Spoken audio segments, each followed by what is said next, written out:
I'm sure it's going to be happening anytime soon this year. In fact, we're going to go ahead and get things rolling. The closer we get through this set, the closer we are to that cool merch. Either way, the closer we get through this set, or these picks and bans, the closer we are to better Smite. This is where things are going to get interesting, Taco, because I think that this is just going to be a complete deviation from what we've seen. And I was talking about maybe looking a little bit more towards that jungle focus, and immediately both of these teams, Bolts whipping out the Fenrir Band, Gilgamesh in response from Jade Dragons, a lot of the flex pick options already being stripped away.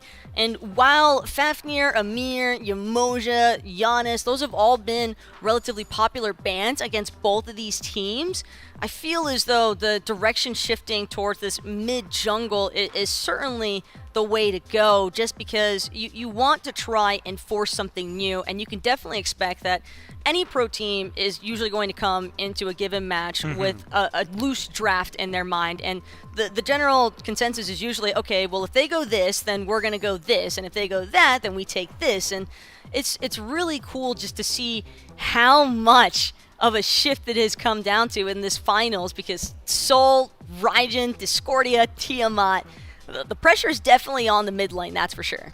I like this, though, because I was looking at it a little bit earlier, and this Sol specifically is one of the most picked things that the Dragons have had. Giannis, though, not banned out this time around, not even scooped away. And that is something, if this Fafnir wasn't locked in, I was going to go into a whole tangent about how Jake's Ares has been great at dealing with it, but they've gone for the Fafnir here. This is a wise response, though, from the Jade Dragons, immediately locking in that Surcat, because there is still some loose flexibility here. There is a chance that this Surcat could be for the support, although I would definitely anticipate that to be an early secure for Sam, just given the fact that the Bolts already made a shot his way with that Fenrir ban. So I do think it's an interesting strategy from the Bolts, though. They seem, and that's the cool thing about a best of 5 as well, Gore, is that teams are willing to experiment just to see, does Hurrywin still got the Giannis juice? I mean, this is the first time we get to see it all weekend. It has been banned against him. It better still be there, or else all these other teams are going to feel very foolish about that ban. Of course, I'm expecting it. It looked phenomenal last year, and that was before everybody else was playing it. And this is going to be an interesting one into how do you reply. Again, this is where I start thinking of Jake, and immediately my mind went to Ares, but he's got that Fafnir, so maybe a little more difficulty locking down the mid lane. Is there someone else, maybe a solo laner? King Arthur's still available. The Guan Yu was very popular for Haddix yesterday as well. Now that that's locked in, is that going to be good at handling the Giannis in the back lane? Bolts just seem very team fight driven right now with their current composition, and the Merlin being added on top of that. So this is going to be one heck of a showdown between the Merlin and the Giannis. Definitely two heavy flavors of mid lane style, but the Merlin certainly going to complement this team fight style of play that the Fafnir and Guan Yu have already introduced. A lot of lockdown potential as well, which is wise from the Bolts, given the fact that there is so much mobility just from this top 3 out of the Jade Dragons. Well, Danza there going to be locked in the final top 3 pick for the Dragons. Like you said, I'm really excited for the Merlin Giannis. That has a lot of weight behind it. The interesting thing, I mean, all of the picks that we've seen skyrocket to the top, you know, your Chirons that have been very high and prominent right now, completely ignored, neither team really leaning towards it. But your Onhers, your Heimdalls, I mean, your Jingweis, like all the stuff that we've seen Bara play up to this point, still getting ignored with both the solo lane and the support already locked in, theoretically, here for the Bolts.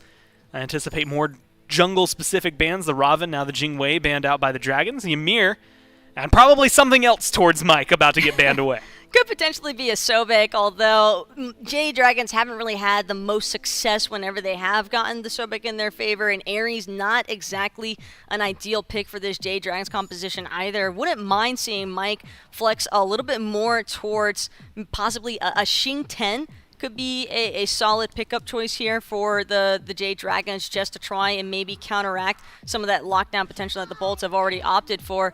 The Ratatosker, though, is looking like a fine okay Ratatosker. He's willing to just go do or die situation for the solo lane potentially, and Granted, there is still the possibility this could be Ratatoskr for Sam, Surket for Polar Bear Mike, and I think the main reason why we don't really see any sort of Chiron priority for the Bolts is because they don't really have to top pick Barracuda's Hunter. You generally know Pandicat's either going to be looking for that Panzaburu, it's going to be looking for the Hou-Yi, or even a Heim, since we did see that flex out of him yesterday as well. I just don't think that the Bolts have to place a whole lot of priority into locking a pick for Barra, because Jade Dragons have shown time and time again they do not care if teams get Chiron. Now the Bolts locked in this Erlong Shen. They tried this yesterday in Game 1 versus the Leviathans.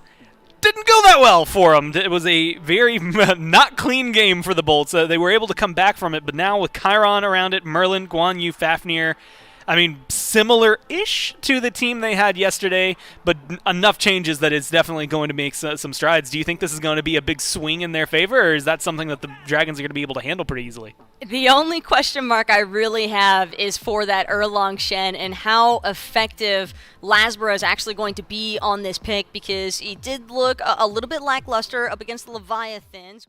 The time has finally arrived. The Phase 1 Playoff Finals officially kicking off, and it's the Olympus Bolts up against the Jade Dragons. My name's Dolson. Agro's with me. Doug working the camera for this best-of-5 final matchup, and there's some history between these two teams. Jade Dragons and Bolts played earlier on here in Season 8. Now the matchup that the Bolts were able to take the win out of. And what an interesting strategy here, Agro, after what we saw the Dragons do yesterday. Now, the Bolts had a fantastic set, don't get me wrong. But so much of what worked for the Dragons yesterday was this duo lane matchup. And you're immediately picking in to the matchup that the Dragons love. Yeah, the Chiron up against that Danzaburo was a little bit surprising, but I think the Bolts recognize that the Dragons draft is really good at shutting down Lasbra. I think that's been the whole plan for the Dragons coming in just based on these picks and bans has got to be taking Lasbra off these comfort picks. I mean, you look at the bans they went for, they top pick Surket, they ban Robin away in the second phase, and they pick Rat coming out of that ban phase. All of those being gods that Lasbra plays a lot of course, the Gilgamesh ban as well. And that forces Lasbra to go to this Erlong Shen, which we saw struggle pretty heavily in that Leviathan set yesterday, both for him and for Panaton. And then they have all these picks that do well against it. Surket absolutely loves going up against Erlong. It's one of her best matchups. I think Mercury has a pretty good matchup there. I like Rat in that matchup. And I think that the Bolts recognize that and picked the Chiron because they honestly need the cleanse for Lasbra to be able to do what he wants to do and be that blink initiator and be that facilitator through the early to mid game. Barracuda's got to be on point with those training exercises because I think the Jade Dragons are very cognizant of these two guys for the Bolts. I think this is such an exciting matchup because every individual lane has a bit of story coming into this one. Of course, Venenu versus Hurrywin, the pregame interview. We know what happened the last time these two teams matched up. The duo lane so important for both of these teams.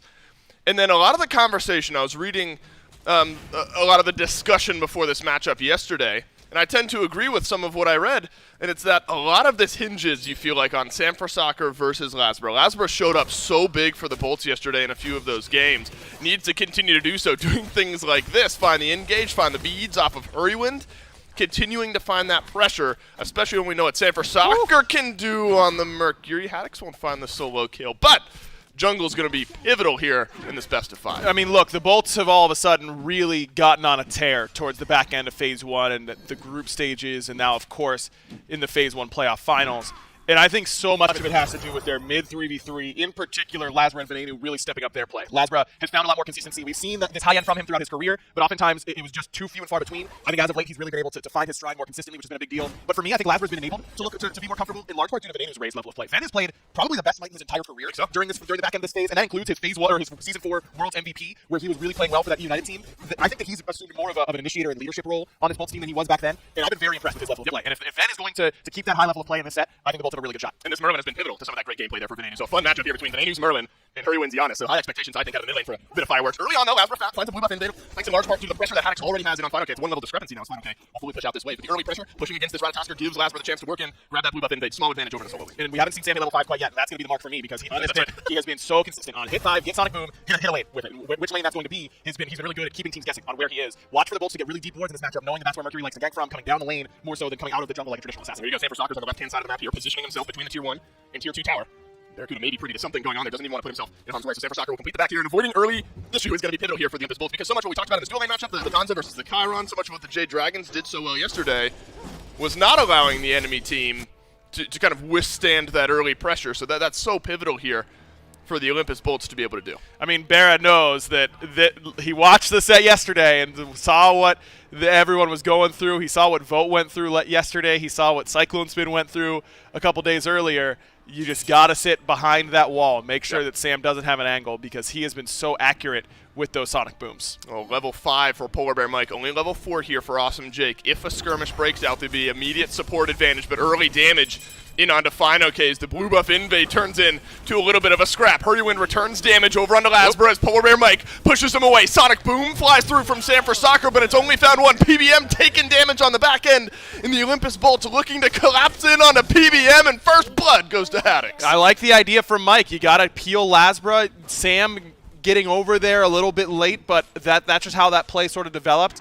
Hurry's got to find a way to get the damage off from through space and time. Now, I don't think it would have made a difference. I don't think Lasbra dies in that instance because of a good collapse coming in from the Bolts. But I like the idea there from the Jade Dragons, just the Bolts playing aggressive early, and you're seeing Lasbra's focus. He's blinked in on Hurrywin twice, 5.5 minutes already. Now Hurry has lost the beads yet again, 2 minutes on that. Will he be able to find on that mid laner once more? Slight discrepancy in blink timer with those beads, so you're talking about 10-second window or so for maybe Lasbra to find that over in the mid lane yet again. But a chance, of course, with the ultimate transformations, things like that, to find some pressure here. Awesome Jake, despite that one level discrepancy, made the most of that engagement, grabbing an assist for himself here. Both supports aggro picking up the horrific emblem early on in this game. What does that tell you? It just means that Mike really wants to neutralize Lasbra in particular. That's where I think the horrific emblem's going to be great. It's something that Erlong does not deal with well. Being slowed, it affects his transformations, it makes it so he can't get his auto attacks on you, and that's where the vast majority of his damage comes from. I'm a little surprised to see it on Awesome Jake, because you look at what Sam's going to do. He's slow immune on the Mercury when he pops his 2. Hurry isn't going to be around you long enough to really get affected by that. Maybe it stops the Danza all in, and that's why he's going for it, but I'm not a huge fan of it in this matchup. Sanford Soccer is underneath the tier 1 tower, was charging the ultimate. Barracuda playing safely on his tower line. Here's what you have to do. But you don't know exactly where Sanford Soccer is. Deep ward only on the red buff right now for the Olympus Bolts. So this is just Barracuda, I think, reading the ebbs and flows of the game so well. Panda Cat a little bit more aggressive, hanging out in the middle of that lane, not hanging back at all, and sensing that that's maybe where Sanford Soccer will be. Still pressure though from the Olympus Bolts over on that blue buff. Another one gets stolen away. A lot of trust in Barracuda and leaning on that veteran experience over here in the duo lane, because they clearly do not want to help on his side of the map. They want to keep the pressure going on the right, and Barra hasn't misstepped yet. Whoa, could be a collapse in onto Jake. The taunt is through, but Jake only able to leap out to the left. The transformation comes in, but then a sonic boom to chain the CC, and way too much damage into the Bolt. Whoa! Dragons grab one, but on the back end, no! Hurrywind! Massive damage as Barracuda pulls back a kill. Lasbra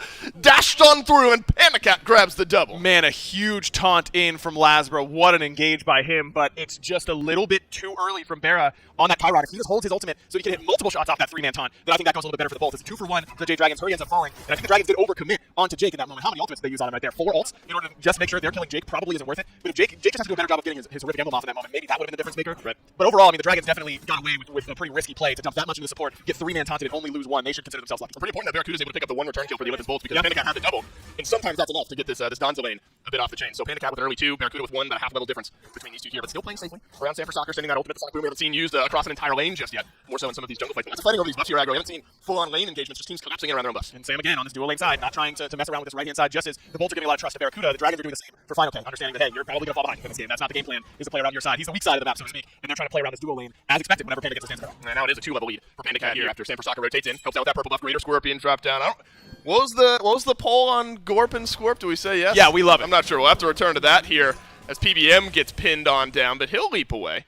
So both supports with some form of engage and disengage, and Mike uses it defensively. So it turns out the Bolts are the first one to crack on their strategy. They send Lasbra over to his left-hand side. They allow Final K in order to get the blue, in order to defend this red buff, and that's the right call from the Bolts. You're not getting a massive lead. You're not killing this Ratatosker, and getting your mid and ADC behind by losing purple and red is too scary in order to just keep getting single buff invades and back harpies on this right-hand side. So I like the Bolts' willingness to change up their strategy when they don't feel like it's doing quite enough. Lasbra's over here on the right. He's been spotted out by Ward. Sanford Soccer in as well, but notice farm up some of these back camps. Not much for Lasbra to do. Haven't seen much around these mid laners just yet, outside of Hurrywin getting caught out in that early fight. Things still balancing on a knife edge though, aggro, but these recent engagements, some jungle invades, little extra farm going to the Dragons, finds themselves small bit of gold in the lead, small bit of XP as well. This Pyromancer for the Bolts, though, if secured, will help even things up. And Hurry's starting to pull ahead a little bit of Venenu despite the death. The Ven just now hitting level 11, where Hurry's been there for a little bit, and then had a wave anyways right after that. So that Giannis starting to get the farm that we know he can. Fine, okay, has to use the ultimate to survive, and survive he will, but Haddix has his ultimate if you choose to really chase down that Ratatosker. But that would have been quite the range for Haddix to try to close that gap. So still bully potential. Normally around this mark, you're seeing some damage go one way or the other, but both solo laners tend to be able to stay in lane pretty successfully. Still, though, an approach right there with that Guan Yu to force Final K out of lane. Again, Sam on his left-hand side, just consistently on this purple. And Barra, again, is not forcing it. He's letting himself get invaded. He's letting these waves go underneath tower and accepting that that's just how this game plan is right now. Big engage onto Final K, who does not have his ultimate. He'll swirl and he'll dash, but will he survive? The pin does not connect. And that's the escape route on out. Hurrywin sends through space and time on over to the right-hand side of the map. It doesn't connect for anything, just there as an insurance policy. Yeah, just in case. And he's got the Chronos Minute, so it's not going to be that long until that comes up. Maybe didn't really need it, but better safe than sorry in those moments. Leap in onto the Oracles here, but Polar Bear Mike engages with a leap of his own. Panda Cat a couple levels over his counterpart over, and Duo will have enough damage to force Awesome Jake away. All of the Bolts collapsing in on this red buff, sensing that the Dragons want to put some pressure over here on left. And you have to wonder then, Aggro, you start to look towards maybe an early game Gold Fury for the Jade Dragons. You got a couple levels over Barracuda, maybe force the issue on the left a little bit more. Agreed. I think they're likely waiting for Hurry's ult to come back up before they want to go for that play, but ultimately should be where they start to look sooner rather than later. The main concern that I have, though, for the Dragons in this game and the composition that the Bolts have built is that Hurry is going for the same build that he loves and that a lot of players, Giannis players love, but you are so late to get your pen in this build. And you've got a warrior in the jungle. I know Lazarus going to build most of the damage, but he's still a warrior with those base stats. You've got a Guan Yu that's going to be healing. Hurry's not going to be building anti-heal. Who is going to be building anti-heal for the Jade Dragons? Probably not. Sam doesn't want to build it. He's going to want to go regular crit, though maybe he goes to Shadow Steel Shuriken. He's willing to do it on the Nemesis. Maybe he flexes it here on the Mercury. Panda doesn't want to go anti-heal. Final K is working towards what I'm assuming is going to be a Pestilence, but no Ankh for him. Is Mike going to go Ankh or does not have Blink on this Circuit? I don't really know the plan to handle this one come team fighting time, and that little bit of save from the Chiron, and the little self-healing that Fafnir gets. I think the Bolts have got a really good opportunity to start snowballing these fights centered around Haddix, because I don't think that there's an easy player for the Jade Dragons to outright kill him. Giannis can't really do it, and they're not building anti-heal for when they don't kill him, and he just keeps on healing up the team. We've already seen in sets this weekend how important that Guan Yu healing can be, so it's definitely something to keep your eyes on as this game rolls through. Finally, Stanford Soccer finding a gank on the left-hand side, chases down Barracuda in the rocket to confirm it. It's the play that the Dragons love to make, but have they bitten off too much? Jake is here. It's only Jake, though. I mean, if It's Jake only Jake. commits to this, then this is a mistake because he's going to get killed for it. Stanford Soccer uses the beads, but now Jake locked down. Jake leaps away, but he's on the wrong side of the map, and PBM grabs the kill. Bit of a fumble there for the Olympus Bolts. Yeah, Jake definitely with some bad decision-making there to try and go for that kill, because now it's just another kill in the pocket of the Jade Dragons, and they use very little in order to confirm it. It's just a Circuit ultimate. I guess he got Sam's beads, which isn't too bad, but not enough to be willing to give over that much gold and experience over to the other side. That just feels bad for Barracuda the entire game. Yeah, for 14 minutes, Sitting played back, not letting that happen. And then one moment you step too far forward, and Stanford Soccer makes you pay. Now 4 assists for Sam. A little bit of fighting happening here as Lasbra dashes away, but looks like that's all that will happen here in this one. And look, I mean, he didn't even step too far forward. He was underneath his right. Tier 1 tower. They just had the damage to be able to burst him through good that point. at that point. Good point. And then maybe Tier 2 is where he needs to be hanging out for a little while. But Gold Fury started up by the Bolts here, given how the left side of the map has gone. An interesting and aggressive call for the Bolts that pays off. Gold Fury over to the Bolts, but big damage from Hurrywin on the left-hand side gets Lasbra Venenu low, and they'll have to back away here. Stanford Soccer looking for a little bit more from the mid lane. Final K up into the sky. A sonic boom in from Stanford Soccer, but the damage has been turned, and Lasbra opens up the kill. And Barra's got big shots coming through the team fight. The last one will not be enough to kill Mike, but Jake's still hunting. Jake is on the hunt this time, and it's a much easier target than Jake had last time. Lasbra will look to close the gap, and Jake will grab the kill. An aggressive call for the Bolts pays off. Man, such a good call, because Haddix was just there far before Final K was, and they could just use this healing, use this prot shred, and who was going to punish us for it? Hurry got a fantastic ultimate off in order to really chunk down Venenu, but he didn't have a soul gem done. That might have been enough to just first kill that all the way if he would have had that soul gem proc. But without it, he's a little bit short of the damage. Final K ults from just out of range, and the Bolts had just started to coalesce. They just started to group up because of Sam's ultimate coming down through behind red buff. If Final K is able to get there just a little bit sooner, if he would have left half that wave in the mid lane, look at how grouped up everyone is. This is a huge rat ult that is just waiting to happen, and instead he stuns Haddix, and that's all he gets out of that rotation.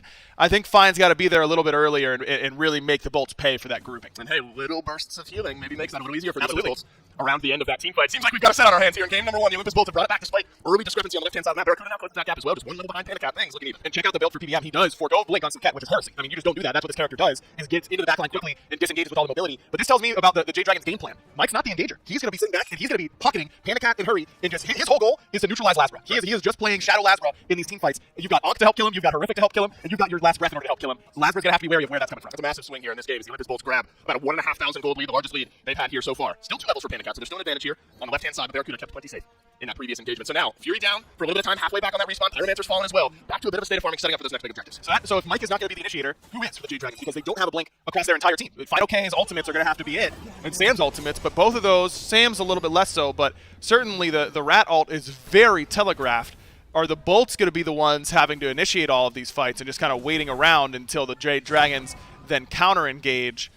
That's going to be the question. Do the Bolts end up taking that bait? And is Lasbra going to identify what Mike is trying to do in these fights? And is he going to try and stay away from Mike and really switch up and go to a less optimal play style? Hitting frontline as Erlong is definitely not the game plan, but you have to adjust your play style, because I think Mike has the pick and has the build to really stop what Lasbra's going to do effectively anyways, you might as well be marginally effective by hitting frontline. Small grouping here under the Tier 1 tower. Jake is in, but Jake is alone. The transformation comes in, buys him some time. It's a portal from Hurrywin on the back end. The unstable Vortex does some damage as well. It's a knockback from PBM through space and time, connects. But it's Lasbra who finds the first kill. Hurrywin follows up with one of his own.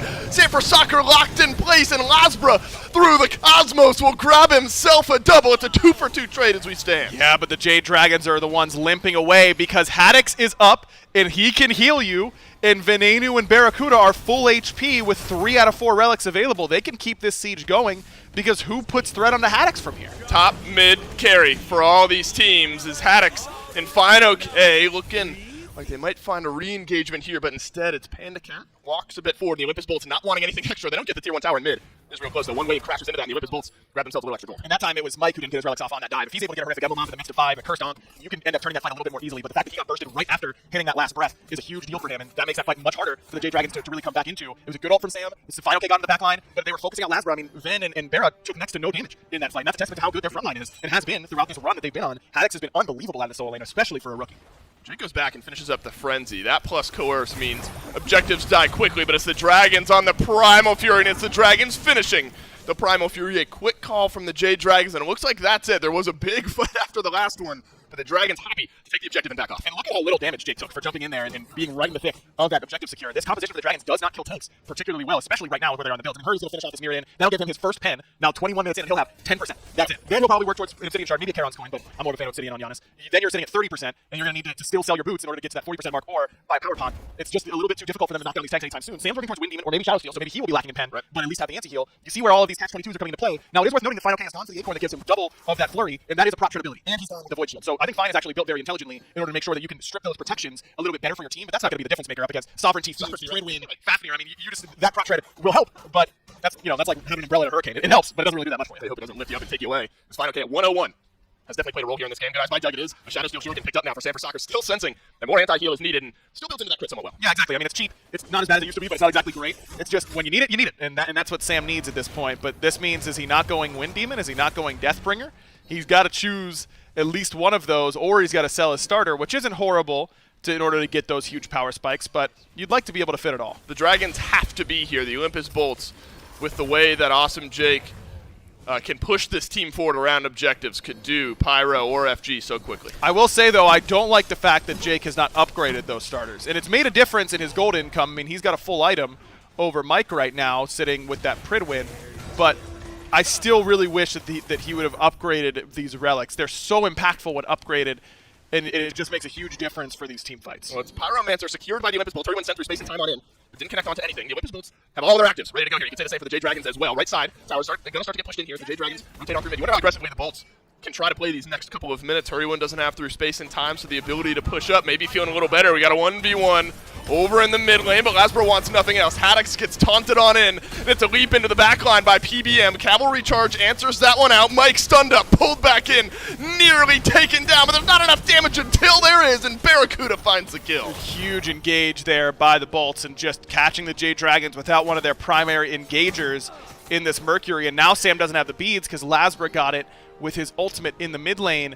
Huge deal here for the Bolts, because now you don't have to worry about Lasbra's dive in the backline being ineffective because Mike's on the respawn for 24 seconds. Plus, he doesn't have his relics because that time he got him off, but the rest of his team was nowhere near in order to help assist. The Olympus Bolts playing a very small lead very aggressively, and it's paying off for themselves here. Just about 2,000 in the lead. After that tower goes down, it's even less before the kill onto Mike, and a kill onto the tower there as well. Mike will be back up in the next 3 or so seconds, so the Olympus Bolts don't have much more time, and it's 45, likely looking for this tower here in mid, but Jade Dragon spotting out those backs.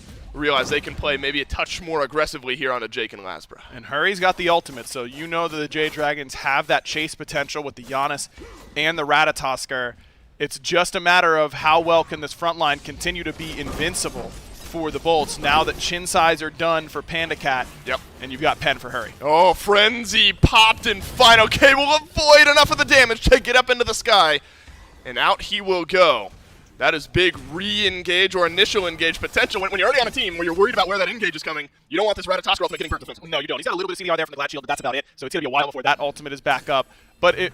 Whoa. Whoa, Sam's looking for Ven, but a nice flicker and just a little bit of a miss. Yeah, it does. I'm sure Ven flinched too. You gotta keep your hand on a sneak whenever there's a Mercury on the map. Pretty easy to get clotheslined out of nowhere. I just think that the Dragons do get some big power spikes now towards the later end of this game. I mean, Bumba's hammer being gone for Final K now makes his dive threatening on backliners, that you can actually kill them now with that Bumba's proc over and over again. And you got Mike hitting that Lono's mask, so now he's not going to just get one tapped, but all of his shutdown potential on Lasbra is still there. Well, no Frenzy, but Coerce will help it. This FG does end up going through. Lasbra's taking a bit of damage. Haddix has as well. A portal over onto the Guan Yu, but won't result in much. And that's Olympus great. Bolts looking for that engage, just seeing how the Dragons would respond. And the Dragons used 2 ultimates and got a whole lot of nothing for it because Haddix is going to sustain Lasbra back up.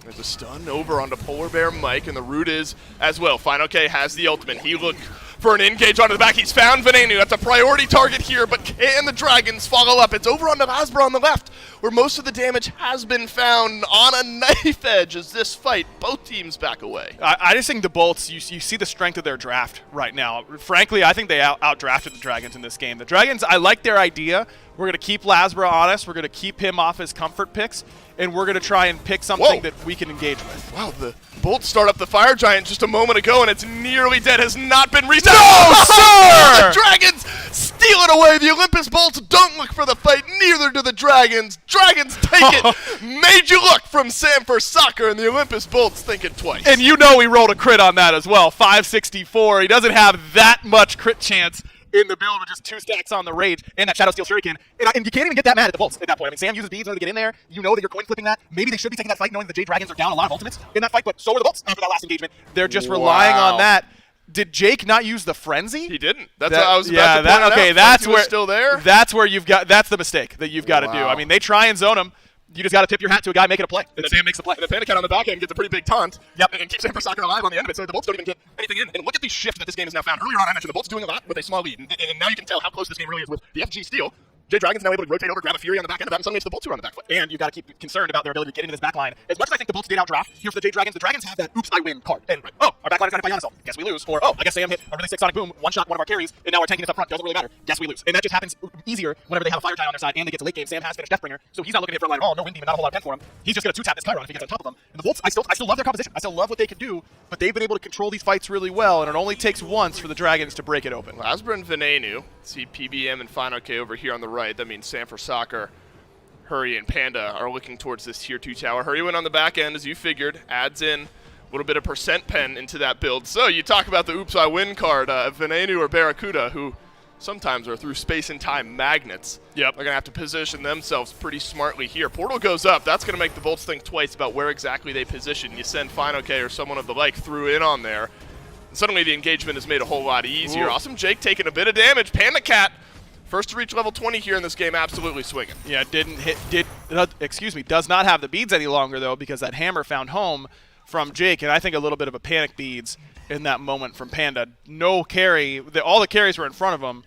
Maybe he didn't have eyes on Lasbra at that exact moment, but I think you can react beads to that blink a little bit better. Him not having beads means that he is awfully vulnerable to this dive as Danza. Yeah, can you tell the Bolts don't want to give up this Tier 2 quietly? Final K looking for the engage. It's an engage instead from Sam for Soccer. The stun is there, but the Aegis saves his life, and then the beads as well. And Lasbra's found no one with the taunt. Barracuda's in his ultimate, but he'll fall the Hurry Win on the back end. Everyone's got to leave if you're the Olympus Bolts. 3 get out.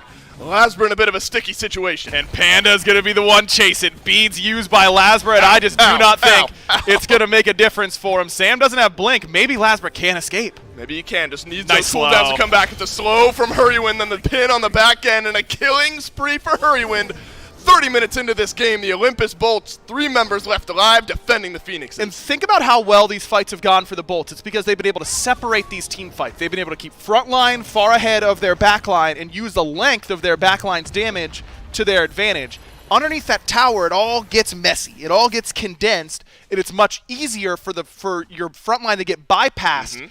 And then into the back line go the damage dealers of Sam for Soccer and Fine OK. Really intelligent dive there from the Dragons. Oh, Fine OK is looking to go here as well. 8 seconds on Barracuda, 25 on Lasbra. This is a 3v5 engagement. Sam for Soccer eats some damage. Venenu jumped on in the back line. Some shielding keeps him in the fight, and he's able to return some damage in on the PBM. Sam for Soccer as well. Haddix in on the chase, and Haddix has got the kill. It's a 3v5, and the Bolts are doing the damage. And Hurry's just hit the eject button with through space and time in order to get the rest out. He does get Phoenix, as you mentioned, But how about Haddix's pickup here of the Hero's Axe? Keeps Ven feeling comfy cozy in the backline right there. Doesn't matter that he gets rat ulted, that he gets rat stunned. Instantly able to help with that extra shielding from this Hero's Axe. And then instantly hits the gas pedal in that front line of the Jade Dragons, able to punish Sam for not having his relics. And I think a pretty bad misuse of the Aegis. Doesn't use it until he's really low on HP and took a huge chunk of damage by that point anyways. Well, look, the Jade Dragons are able to springboard that gold lead right back into their favor. The miracle steal from Sam for Soccer. I don't know if you call it a miracle if the Bolts kind of ushered him in towards the FG there. Frenzy, no Frenzy. Not available to get used. Good eye there by Awesome Jake. Haddix has taken some decent damage here. Venenu will return some in onto Final K as the Fire Giants respawn. Panda Cat back from base, or back in base, through space in time from Herwin, flies on in, finds some damage onto Venenu as Polar Bear Mike looking to chase down onto the back line. It's Horrific Emblem popped. Final K with the re-engage, and the Jade Dragons take a 3v5 and find the opening kill. Oh, but Fine's gonna fall. Unstable Vortex hits home for Herwin, and now all of a sudden, the Bolts don't have a backline. Oh, the portal is oh my God! Sam for Soccer flies on in. It's a double for Herwin. My man is rampaging here in game number 1. Lasbra pulled in. It's 3 for the Giannis. Awesome Jake, the last one alive. Yeah, you could do it for 30 minutes, but eventually the hottest is going to come for you as well. Hurry makes it happen on this Giannis, but it wasn't just him. It was PBM, the blinkless Circuit, got a massive horrific emblem off, and then just stood there and waited for Final K to come help. Fire minions walk on in and usher the Jade Dragons to win number 1 here in this set. I gotta say, I like... Was it the Hannes? The Hannes, that's right. I like that better than Haba Haga or whatever it was. That was just so back and forth from the get-go, Gore. I mean, we saw lots of instances, lots of commitment from the Jade Dragons. They were trying to punish Awesome Jake early on with that Fafnir, realize, hey, maybe we just bank it all on Sam with the Mercury, and that is the problem with the Meiju looks and the crit possibilities. A very painful loss, I think, for the Olympus Bolts on that objective that ultimately funneled into the victory for the Jade Dragons on game number 1. But more importantly, Gore, I think this might be the last time we see Hurrywin get Giannis this set. First time this weekend, maybe last time, should be It's his last first time in this forever. week. Yeah, nobody lets him have it anymore. And he kind of showcased why. And, like, there was some conversation early on that first 10 minutes maybe wasn't really the best for the Dragons. Their comp didn't live up to the pressure it wanted. And then late game, oh, yeah, by the way, Mercury and Giannis, they did the things they do as they scale up, and they looked incredibly good. Even there, Barra manages to juke out all the through spaces and times. Can't always dodge out the unstable vortex. And this isn't terrible either for the Bolts by any means. Oh, no. This was more so a mild slip-up from the Bolts, that's for sure. They're probably kicking themselves for not having the secure like they would have wanted on that Fire Giant, although it is a bit of a coin flip because Merlin, while he can produce some burst, it's more so damage over time with that mid lane option. And so I think that for the Bolts, they just need to be a little bit more steady and confirmed with the picks that they're able to acquire before leaning into those objective plays. And like you said, there were even portions in that where it still felt like a coin flip. Like, yeah, you Yes. get that FG steal. That's the start of your comeback. Not But there trying to were siege. still a lot of moments afterward that were a little shaky for him. We'll have to see how they adjust in picks and bans here for game number 2. So far, Fenrir still takes the top slot. Gilgamesh over there for the Dragons as well. Last time for the Bolts, it was Fenrir, Sol, Raijin. They're continuing on some of that, but do you think you let the Raijin through?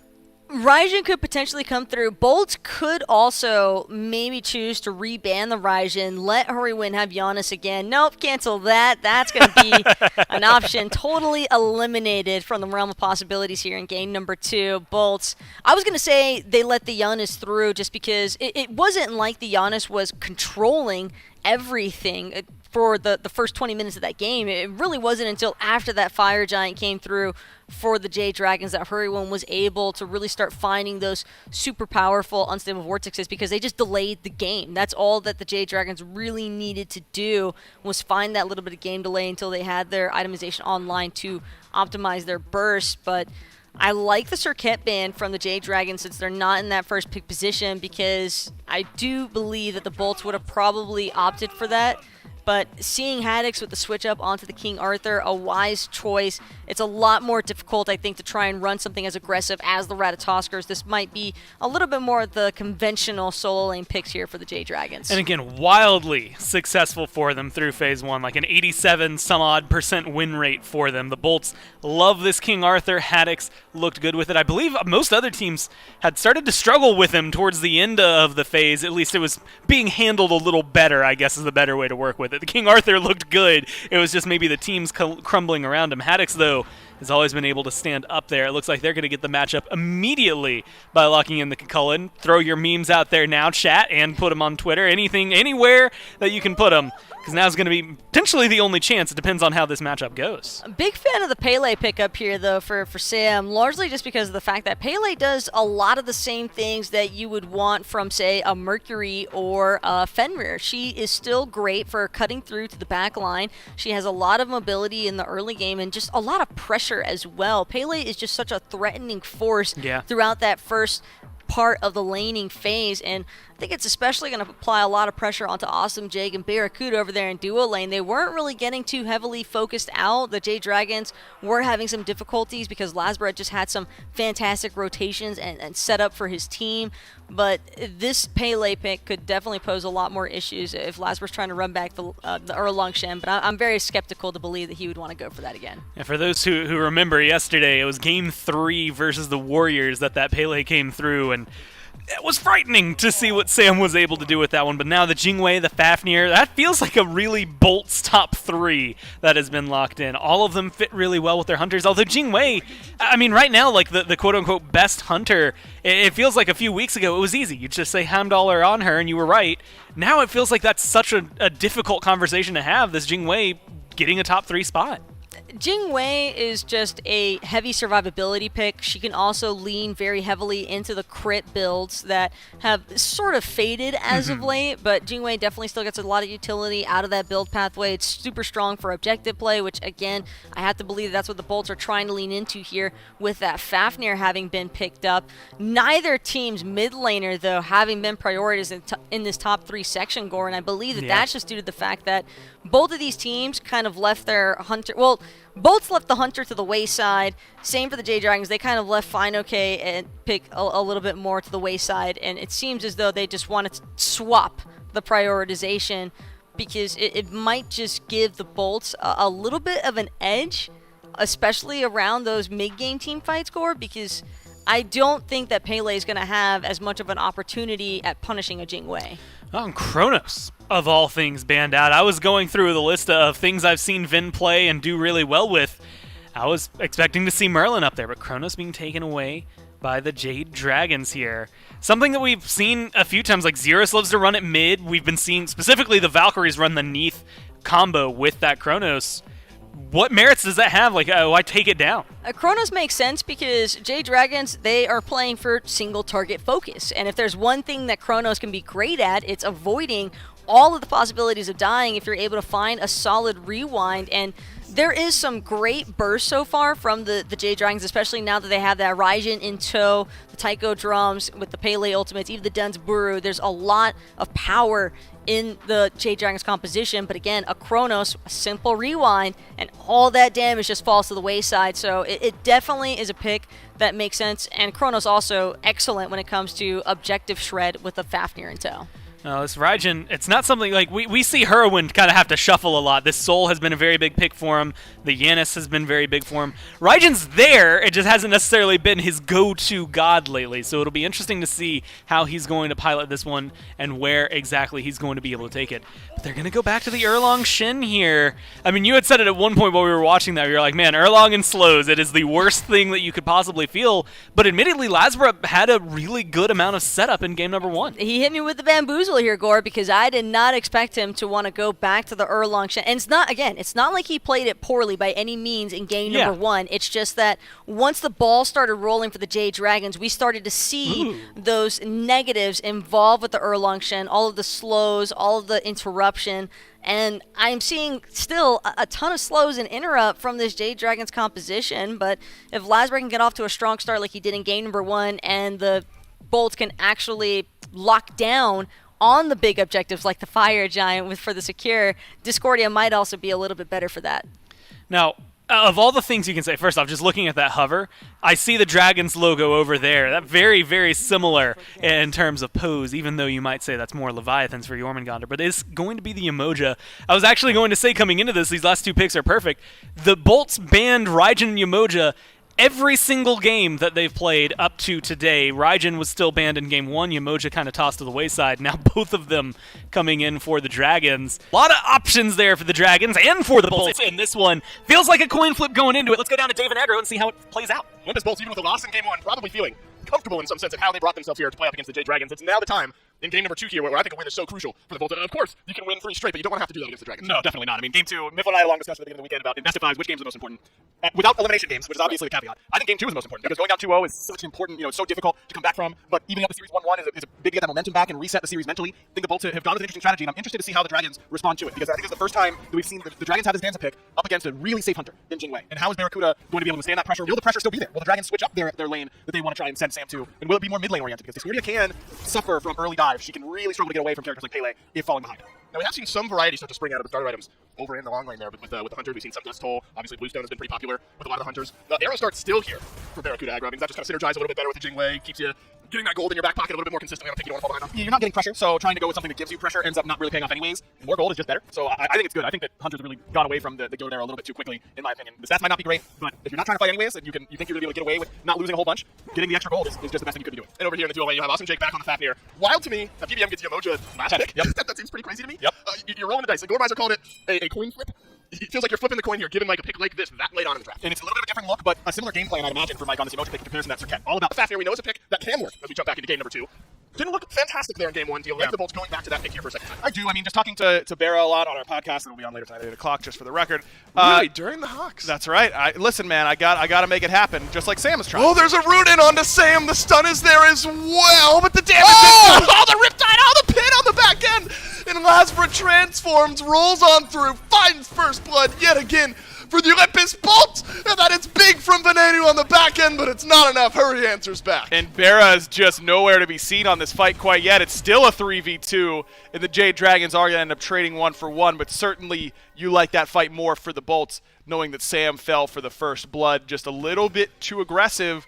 And without those purification beads, without that volcanic lightning, Pele really wants to just farm hard until level 5. She can gank mid-level 2 really well with the knockup. That can go well for you. But you need Blink on this character, and you need your ultimate as CC immunity and mobility. And when you don't have it, one Fafnir hammer kills you. And that's exactly what we saw. Insane peel from Mike. Just preposterous peel with that Riptide. And it nearly got Sam out. But good patience from Lasbra. He didn't use his 72 transformation too early and let it get interrupted. That's the only way that Sam lives, is if Mike gets interrupted that 72 transformation. Lasbra is nice and patient with that and the pin, and that's what gets him the kill. And of course, we talked about how first blood gives you a good start, but it's what you do with that then compounds onto a lead. Feels great for Lasbra that even though he also died, he at least got the kill. Sam for Soccer comes up with a goose egg even in the assist column. After all that started off there in that game, finds himself about half level behind. Lasbra's ticked over to 5. Sam for Soccer is yet to do so. Interesting though, maybe it is the call from the Dragons. Maybe it's just how that moment ended up. We saw something very similar yesterday between Venenu and Lasbra with the Discordia. In the early game, you're fighting in to those stripes, and you control that. Venenu's already shown us that he can play with this pick.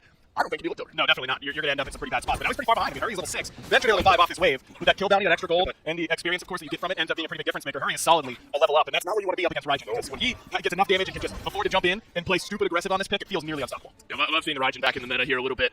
The immense amounts of damage that it can pour out in the late game, sometimes even in the mid game, and then, depending on what you want to do with the Taiko drums, whether it's a taunt, a fear, or just extra damage, there's a little extra utility to play around there in that kit as well. So already a good start here. I guess you could argue for both teams, but really Polar Bear Mike feeling comfortable now on this Yemoja is Awesome Jake. A bit between 3 members of the Jade Dragons. It's a Riptide instead onto Venenu, and that's where Mike turns his eyes, and that likely means Awesome Jake feeling okay to escape. same game plan. Lasbra's going to invade blue, Whoa. but look at this. Ven, no 3, nowhere to go. No chance, but Hurrywind will thunder crash away, and Lasbra won't have the damage. The Jade Dragon turn their eyes towards mid and find the opening kill. It's a transformation from Awesome Jake, and Barracuda is here this time. Needs some damage onto Hurrywind, and the airstrike's got it. It's a back end as Panda Cat rockets in and turns one back. Panda Cat has arrived, by the way. A massive rocket coming in from the side from Panda Cat is able to turn it around alongside Sam. And that time, I'm sure after the fight at Red, where Barra never showed up, they were like, hey, Barra, we need you, buddy. Ven needs some help now, and Barra's his only help. No, don't tell me he's going to die again. He survived. He's going to have to go back to base, so it's a TKO onto Venenu. Unless for Soccer blinks through. It's the lazy Turn around, Barra! No! Barracuda is going to be on the chase here. Sam for Soccer Sam's doesn't dead. have much mana. Lasbra won't get it. Will the tower get it instead? And it sure does. It sure does. Still gives a little bit of assist gold over, but still worthwhile because Ven just spent how long not farming? When was the last time Ven even got a lane minion at this point? Clearly the focus.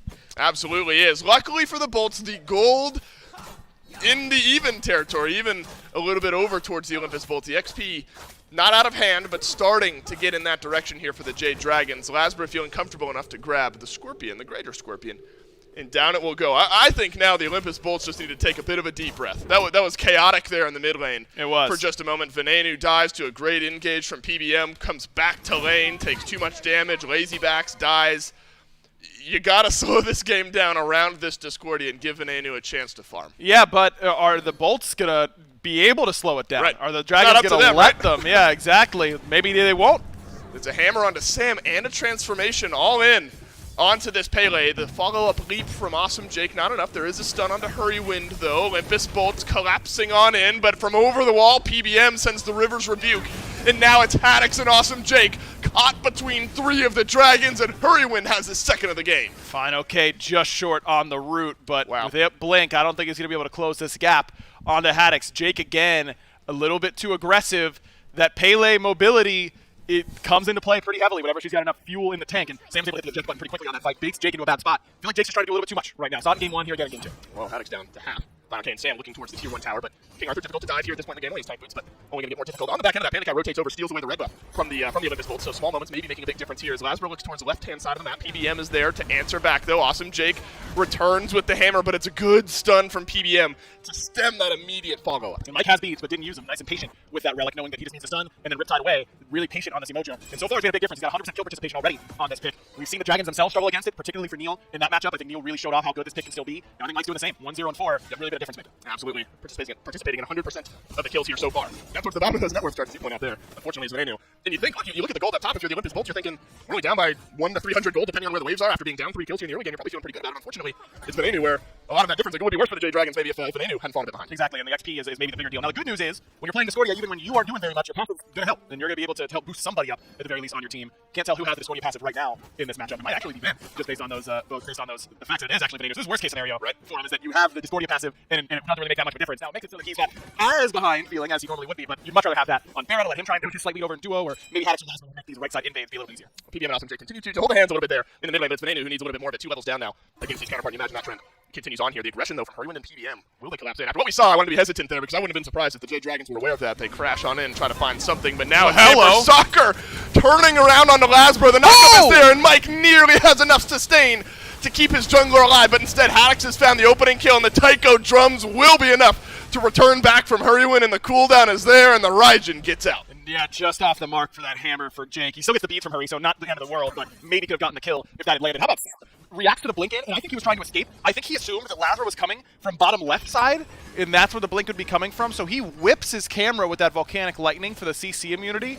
It ends up just headbutting Lasbra. Yep. Nearly got the kill with the help from Mike. Whoa, Jake is low, and the Olympus Bolts are able to grab the Pyromancer. Venenu sends an apple Hurrywind's way, but Hurrywind is not hungry and will avoid the ultimate from Venenu. Awesome Jake barely stays alive. Now Fino, okay, somewhat low. Barracuda's here. Ultimate gets used from Fino. It's a stun, but then an immediate beads follow-up. And Fino, okay, will survive because Sanford Soccer and PBM are in to try to peel out for their solo laner, and it'll work. And just barely, though. Good beads from Fine, because Haddix had him in his sights with that overhand Bolts aren't slash. backing away. Yeah, they aren't, because Barra's here in level 13, and he wants to make the most out of this rotation over, but got to be a little bit careful because they don't have a whole lot of ward vision on this side of the map. Seems to be working out, though. No one from the Jade Dragons really interested in rotating. And I like the fact that Lasbra's gone over to the duo lane and picked up this farm that Barracuda is foregoing. So it looks like Panda's trying to fight him. Panda maybe engaging. Actually, Rocket gets used there onto Lasbra as we take another quick pause. It's been one of the maturation processes of this Bolts team and really just taking their game to the next level. Is being able to fall behind in the kill department and still be able to get farm and really still keep themselves in these games. And you're right, Dave, this game is even. By every metric, they've got a slight lead for Haddix on the right-hand side and a slight deficit for Ven in the mid lane, but even that's starting to close. Now Ven's only 500 gold down over where it was closer to 1,000 just a few minutes ago. Nice. Been able to farm himself up well. Has the Charon's coins, just a tier 1 in the flat pen tree behind what Hurrywind's been able to build here so far. The Raijin does, I think, have to be a point of concern, though, for the Olympus Bolts here, where, again, it's not completely out of control. But a 3-1-1 start on an already feeling good Hurrywin after game number 1 is something you're going to have to be mindful of. Finding that Raijin, bursting him down quick enough where he can't disengage. Gonna be tough because Hurry's in a good position now. This is where Raijin really starts to hit his power spike anyways. Once you hit that third item, you start to feel like you're going to be able to 100-0 people with your combo pretty easily. And Hurry's been always one of those players that's willing to be aggressive. Not Captain Twig level suicide Raijin jumping in aggressive at times, but picking his spots well and willing to sacrifice the body in order to win the team fight. And a lot of times when you're this far ahead, it actually is right for you to die in the team fight by getting all of your damage off and doing as much damage as humanly possible and kind of transferring that lead to the rest of the team. Now, that doesn't have to be the case. You can just hit everybody from a distance and set your team up for great success, but with the type of player that Hurry is, wouldn't surprise me if that's the direction he decides to go. Just trying to get in there and really use every bit of this lead that he has. I think so important as well that Awesome Jake has been able to keep pace XP-wise with Polar Bear Mike, who still on this emoji has 100% kill participation, 1 kill with a 5 of 6 on 6 kills. Awesome Jake been a little bit less effective than what PBM has been on the Bolt in general. You could argue we're in that same category here in game 2, but the fact that the levels are even definitely bodes well for this Fafnir as this game continues to roll on here. Barracuda building into that crit a little bit. We've seen this though on Jingwei, I think, sometimes where Devo's into a Wind Demon and then Rage or Deathbreak or something like that a little bit later on still makes enough sense with the way it's interrupted. Yeah, not a Transcendence God. You're definitely not leveraging that extra physical power scaling very well on Jingwei. She's so much more auto attack based than someone like a Danzaburo. So this is definitely the right sort of build path for Barra. I mean, take a look at that worth. He's in a pretty decent spot, only down by a little bit, despite the fact that Panda, I think, has done a little bit more in terms of his map pressure. Obviously, Barra rotating over to that right-hand side and getting that tier 1 tower was good for them, but Panda getting red by himself and just generally having some pretty decent wave control over here has ended up with him having a slight lead, but that Gilded Arrow keeps Barra pretty close in the net worth department. Does that force out Spectral Armors in your mind later on in the year? You have to. Yep, the Jingwei have to, because otherwise she's going to eat you up. So, Fido K should be going Spectral in this game. Sam just Yeah, got it. his Wait, Spectral. Mike has it too. Mike has it as well. I mean, Barra instantly becomes a lot less Was valuable. this on the screen in these before? team fights. I don't know. They feel like they backed and bottom right. Yeah, I guess they must have been. And look, Spectral's cheap. It's got decent stats. You can use it in games like this for Fine, or for Sam rather, where he's going to be diving and trying to win the 1v1 up against Lazarus pretty often. And now you just don't have to worry about Barracuda a whole lot at all. And you can still win your 1 up against Lazarus. Sam for Soccer thought he had a 1v1 against Barracuda, but it's anything but. CC immunity for Sam for Soccer will keep him out of the taunt on the 9 turns blessing. So Barracuda gets away with 1 there. Lazarus nearly gets the return engage on a Sam for Soccer, but Pele will live on. Holds on to those beats too. Ever so important. Anti-heal becomes very important when you're playing up against something like this emoji to get that mindset. Lazarus seems to agree. He's got Toxic Blade early on here, but with the Divine Ruin as well will help mitigate some of what the Dragons are hoping to do in these fights. Definitely like that amount of anti-heal. Toxic Blade I'm still not super sold on. I feel like Lazarus going to have a hard time getting consistent autos off in the mid to late game, but it only takes 1 to apply some anti-heal, and so it does make a difference at the end of the day, and it's fairly cheap. So, all right, I'll talk myself into it. It's fine for Lazarus. We'll see if he can do it here on the Sundered. PDM.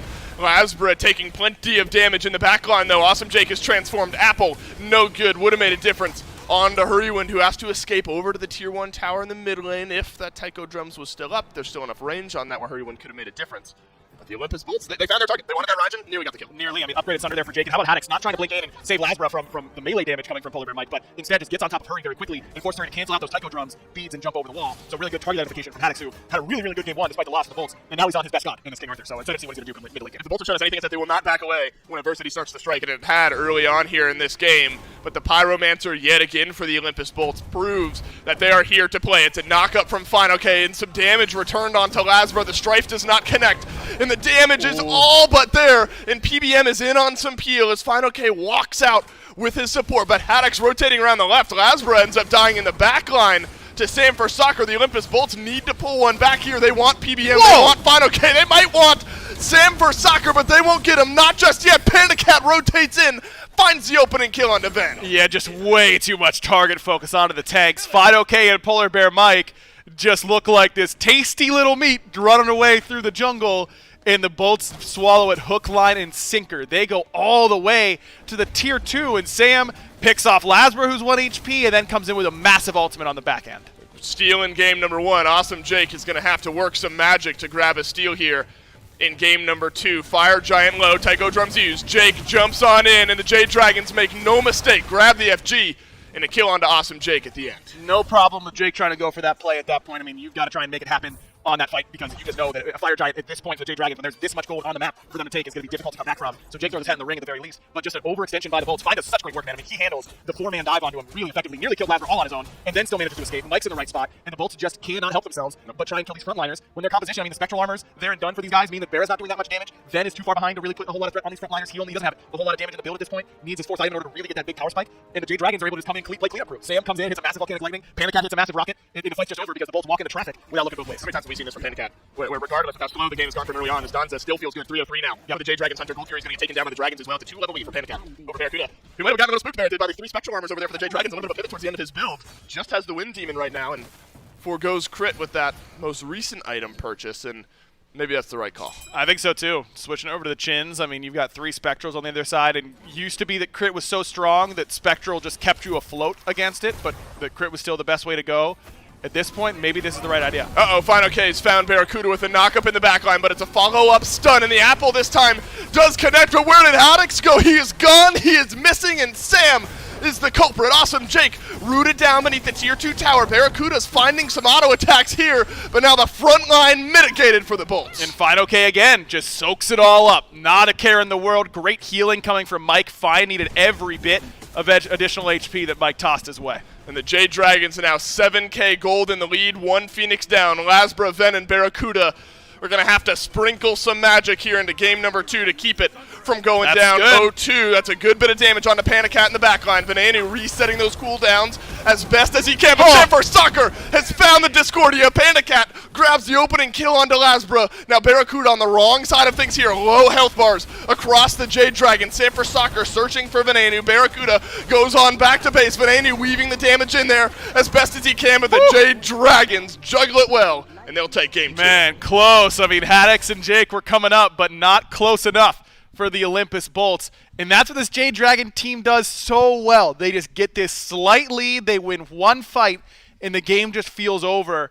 Well, Gore, you're talking about fun, and I think that for the Dragons, they are having fun they're being enjoying up it. 2-0 in this set now. But the score line of the set overall definitely deceiving for the action that's truly been taking place here.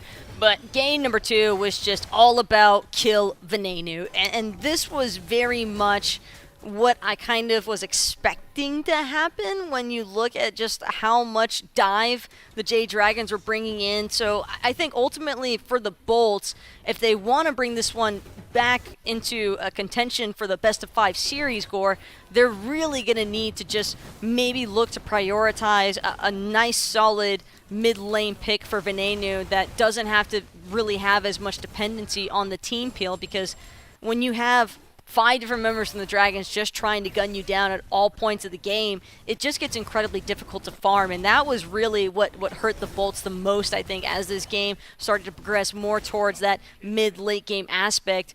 There was just no means for Venenu to really keep up from the amount of pressure that was constantly being applied. And it just, again, once they got ahead, it kind of feels like it just kind of essentially snowballed in into itself. And they played it well, like you said, Venenu 0-3 there, Jake 0-4. Not a lot of opportunities for the Bolts to really look too great. Panda Cat, though, 5-0-4, PBM 1-0-11. I think they only got 13 kills, so being part of 12, he was definitely a huge driving factor for them. Also would like to see Lasbra maybe steer into a more aggressive jungle pick that can actually try and better contest against what Sam has been leaning towards, because the Mercury, the Pele's, they've all had the same mission that we've been talking about, and it's just get to the back line. You're going to see how weird I am about calories. Depending on the type of bread you get, about 70 calories. So how many of those do you need to get to 2,000? I mean, you could do a few hours worth of bread. Bear's also an incredibly tall guy, so that would definitely be a lot of bread. He certainly eats his weight in it. By the looks of things, on a daily basis, might have to ask Destiny to chill out with the bread purchases in that household. Either way, they're getting into Game 3. The bread's going to have to do a lot of work here for Barra and the rest of the Bolts to make sure things can kind of level out for them. They're down 2-0. And what could be the final game? Gilgamesh, Tiamat, Sol, Yanis, now Raijin. 3 mid laners now knocked away by the Bolts. But Fenrir, for the first time, going to be available. And Fenrir could be possibly locked in here for the Bolts, because it would still make a very strong flex pick option. I don't think it would be wise to leave it up for the Jade Dragons. If they weren't already down 2-0 in this series, Gore, I would definitely say, yeah, Fenrir, fair game. Still look to prioritize either the King Arthur again for Haddix or the mid lane pick for Venenu. But I still have to lean heavily into wanting to see the Bolts opt for that early pick for Venenu, but again, with Fenrir being on the board, it's kind of just a forced lock-in for them. And they definitely have a team that's more than capable of flexing this as well. It just would cause too many issues for the or for the Bolts if they let the Jade Dragons have that. And it's something that worked and has been nice to Lasbra. I mean, you were saying something maybe more aggressive, especially more proactive. Like Fenrir can get in the game and can affect it, but there are going to be some issues with Fenrir early on, and that's that there's some ways to deal with them. Some gods maybe don't deal with them as well. But there's Ymir getting locked in, Danzaburo, which has been treating Panda Cat more than fine. Especially, like, it's one of those things, very small taunt in the kit. I can't count the amount of times that I've seen it be the difference between a guaranteed kill and having to chase someone down. So this feels like a good top 2. Especially if you have guaranteed crowd control like what Ymir can provide with that freeze. And it lasts for a decent amount of time. Not only that, but the walls, the limitations that Ymir is going to introduce in a lot of those jungle fights is definitely something for the Bolts to keep an eye out for. I'm very glad to see the Emoja, though, as the answer back, because If you have one wall from the Amir, granted, Yemoja might not have hers on as low of a cooldown as Amir, but it's still a great way to just counteract some of that isolation from the Jade Dragons, because the Bolt can also look to limit the mobility from the Jade Dragons here. And it's not like Amir and Denzaburu, don't get me wrong, he definitely has some options for a decent escape or decent mobility, but the Yem pick could be crucial here for the Bolts if Awesome Jake is able to have a fantastic showing.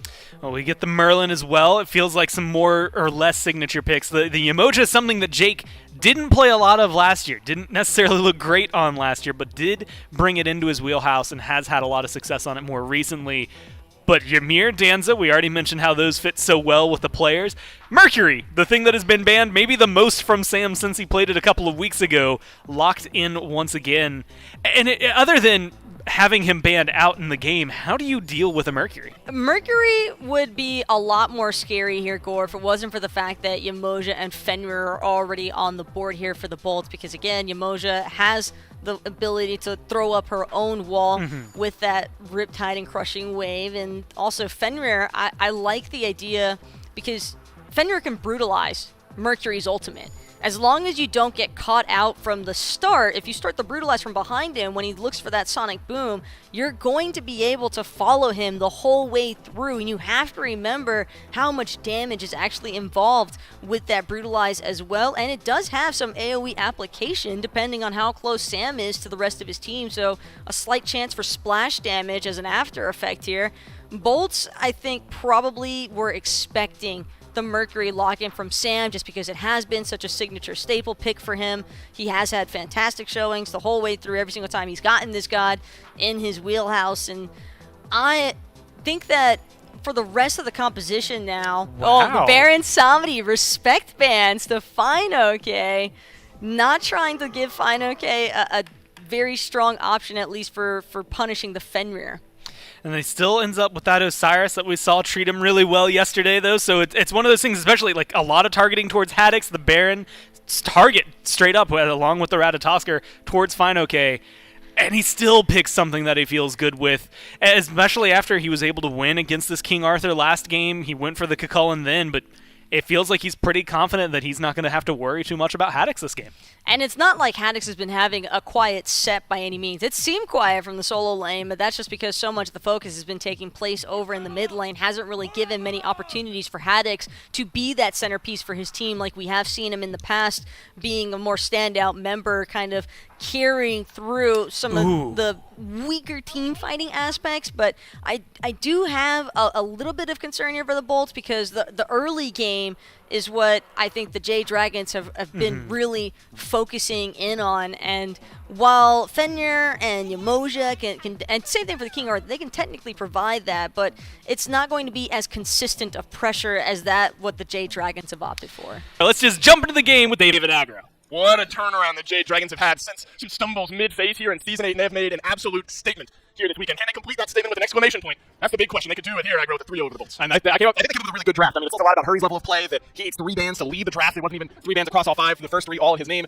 Interesting, the Bolts don't decide to go with more bans in order to try and get him lower down that god totem pole, but he ends up on Nasilla that he's had really good performances on. And how about somehow, for some reason, Panda keeps getting Danza Burrow. And he has looked unstoppable in this pick, not just today, but throughout the whole playoffs. I was going to ask, at what point, regardless, we had very specific conversations around the Danza and the Chiron matchup. It seems like just Danza in general for Panda, regardless of who he's going against, seems to be feeling good for him. Later on in the game, we'll see if it pays off. Barracuda able to stay relevant there in game number 2, despite the way that the game went, so I think getting the Jingwei back from him, definitely something to look towards. Awesome Jake on a different pick for the first time this set, though, Aggro. Look at the Yemoja. I think it's an important pivot here for the Olympus Bolts, maybe something they can lean on. You're in a 2-0 position, you can win the Phase 1 finals right here. Are you concerned about that mental flexibility? Maybe it depends on how they lose. If they lose. Nope, doesn't matter. I'm not concerned about it at all, because if they were World's Finals, yes, I would say yes. That it's happened in 2 years in a row. They've lost on this stage. They've won every playoff game last year. They've been here, done that. When it comes to this sort of stage, I wouldn't be too concerned about their mental, regardless of the outcome of this game. No, the Jade Dragons, a team whose mental is hard to... I don't know if that's the way that saying goes, but I'm going to stick with it here. Back into game 3 we go, and how important the jungle matchup has been throughout this set so far. Lasbro will pivot for the first time, say for soccer, back on the Mercury. What do you want to see out of this Fenrir here in game 3? Gotta try and shadow the Merc, because that's a matchup where this is one of the first times I think that Sam's been on this pick that you think that Lasbro can actually try and match his early rotations and win the 1v1 pretty easily in this matchup. But Lasbro, has been really focused on getting Haddix ahead. Bolt's been playing heavy solo side during this set, and the Jade Dragons have the opposite. So where is Lasbro going to be? Is he going to be playing duo side now in a matchup on the Danza, where Danza, I believe, the 3 will break the brutalize, it is a pseudo stealth, so that matchup doesn't feel particularly good if I had to guess for him.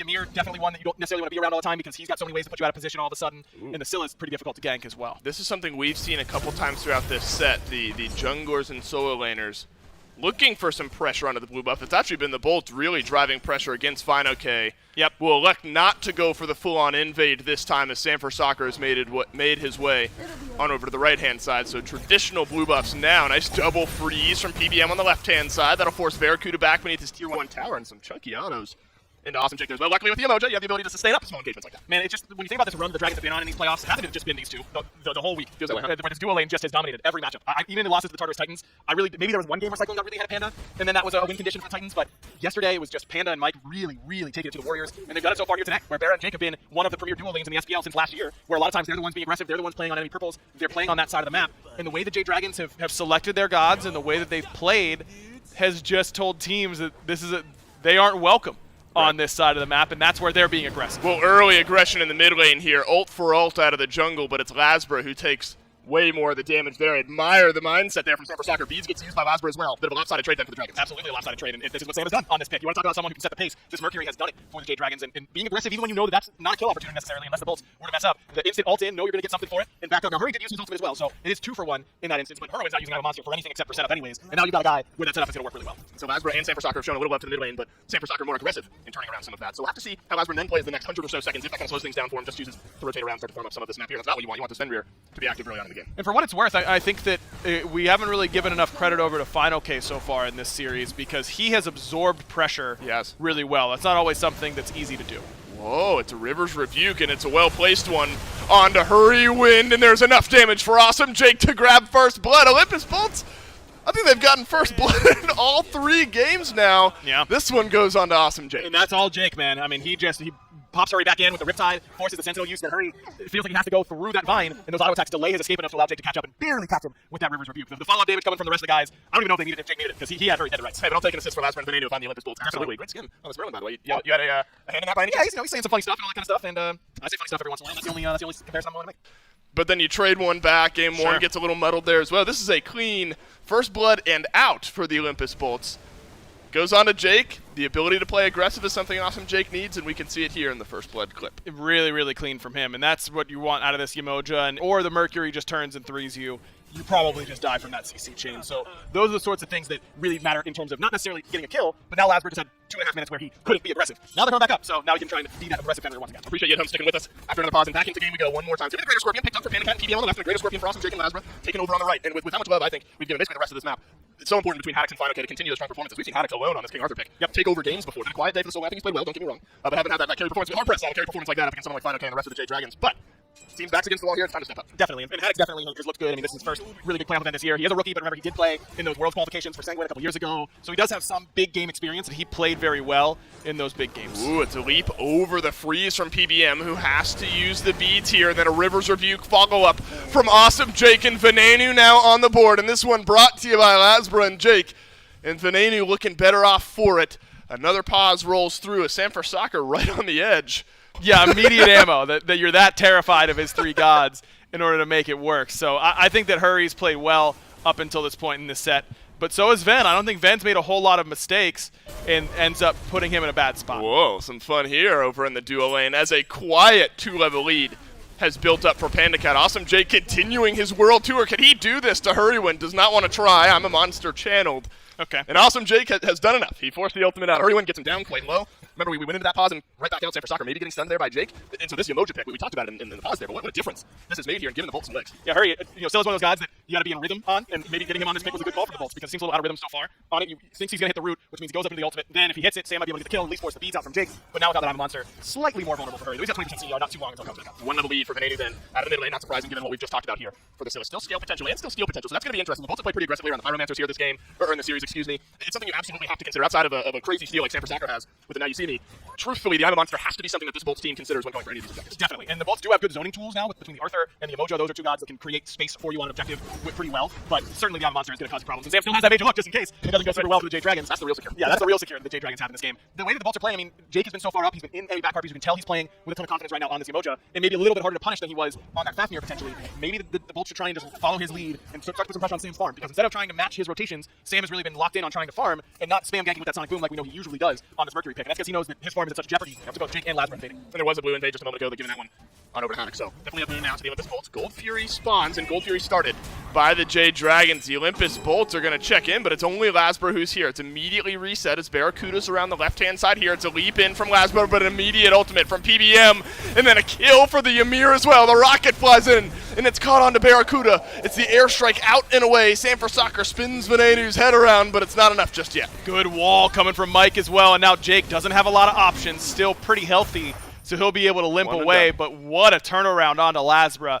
Jade Dragons inviting him to jump in and think that you'd be able to punish this Ymir, but a great ult from Mike, getting that CC immunity. Lazarus hesitates for just a little bit, and Hurry slams him with that crush damage, then the shards of ice damage comes through, and Lazarus already toast at that point. So just a great turnaround by the Jade Dragons, even though they don't get the objective. Love the idea. I think something that's been interesting to follow aggro is Merlin in different item metas has kind of had to find different ways to itemize. Charon's coin's been pretty popular. We've seen Chronos pin in a couple of times. Venenu feeling like the Rada Tahuti is the way to go here in Game 3. Yeah, I'm curious about that, because that isn't usually the call. Maybe he wants just that extra raw damage to try and win his trades up against the Mercury, would be my guess, because otherwise, I don't know. Whoa, Lasbra takes more damage than he bargained for. Haddox is rotated over from solo, but Final K is here as well. The King Arthur continues to work in, but it's a wall from PBM that really slows this one down. Sikkim and Crush no good onto Venenu. You have to imagine that might have been a kill there. Hurrywin had his I'm a Monster. Venenu does not have beads. You got to position carefully for the next 75 or so seconds if you're Ven. Yeah, a couple beads get traded there. Hurry loses his, but Lazarus the same boat on the other side. So which backliner or which character is going to go more effectively now with that 2-minute timer on their heads? Hurry has definitely got to worry about Haddox on this Arthur. This is a matchup where obviously the root feels really good against the Arthur. The cripple, in fact, but Haddox has beads now. Hurry, it's pretty easy for Haddox to just beads through that Sikkim and gun you down on the Arthur. Once that's down, you don't have a lot of self-peel options as a Scylla, and you can cover that sentinel distance better than most other warriors can. Immediately Haddox able to force the beads from Hurwin there. Might be more of the same once this team fighting phase starts. I've seen great pressure so far out of Haddox. Has opened up the door to some looks at the blue buff. One successful invade so far. So keep your eyes on that top right blue buff timer. We'll see if Lasbra and Haddox continue to try to combine for some pressure there. Left side of the map has largely been left alone here. That's given Pandacat a 1-level lead over Barracuda. There's an assist in that little skirmish for Pandacat over around that gold tree. But you can tell the Olympus Bolts call here is like, let's combine with Haddox and Lasbra and us and Jake here on the right and see if we can't strip some farm away. I mean, Jake's even trying to steal Sam's speed, and he won't get it, but I don't think he's going to get punished for being that open enemy jungle either, so doesn't really do too much. I think there's nothing gained there for Awesome Jake. Things have slowed down for the Emoji. Granted, with how the game started, it was going to be very difficult for Awesome Jake to keep that pace going throughout everything here. There is a stun onto Jake here, and then a wall from PBM, and then an I'm a Monster Nice won't juke. connect. The Riptide is out for Awesome Jake, and he had to juke the last bit of damage there, and he's able to do so. really nice juke from Jake. He just puts Hurry in a no-win position at that point, but certainly you'd hope that I'm a Monster connects a little bit better for Hurry next time around. Jake, holding on to those purification beads awfully long at that point. I don't know, man, but I suppose so. He knew he had under control. Gold Fury now started up. I'm a Monster, not on the map right now, so that gives the Bolts enough confidence to start up the Gold Fury and finish off the Gold Fury without any drama on either side. That's going to give the Bolts about a 1,500 gold lead here, 14 minutes into the game. All has been quiet, but maybe no more. River's Rebuke won't catch out onto anyone.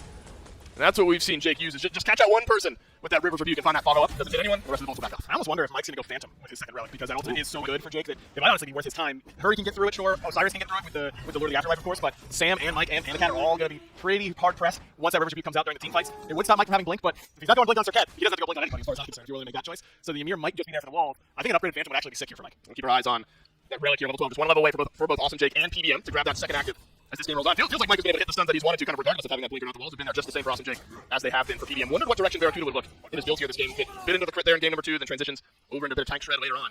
Looks like could be considering some crit in his build here. It is a blue buff invade for the Olympus Bolts, gets dropped on down, and Final K will get this one picked up. Definitely no third item Spectrals here for the Dragons against the Jingwei, but probably not going to be too far behind once Barra finishes off this Rage. I think that is pretty likely to be the call for him, but maybe he won't go in more after that. Could just be that being his lone crit item and just relying on that and the explosive bolts. He can go into the chin side just like he did afterwards last game, but you went crit third in game 2 with that Wind Demon, now delays it a little bit. Are you interested at all in the pathing of Sanford Soccer? Not pathing so much to the jungle, but gank selection from Sanford Soccer so far here this game. We're 16 minutes in.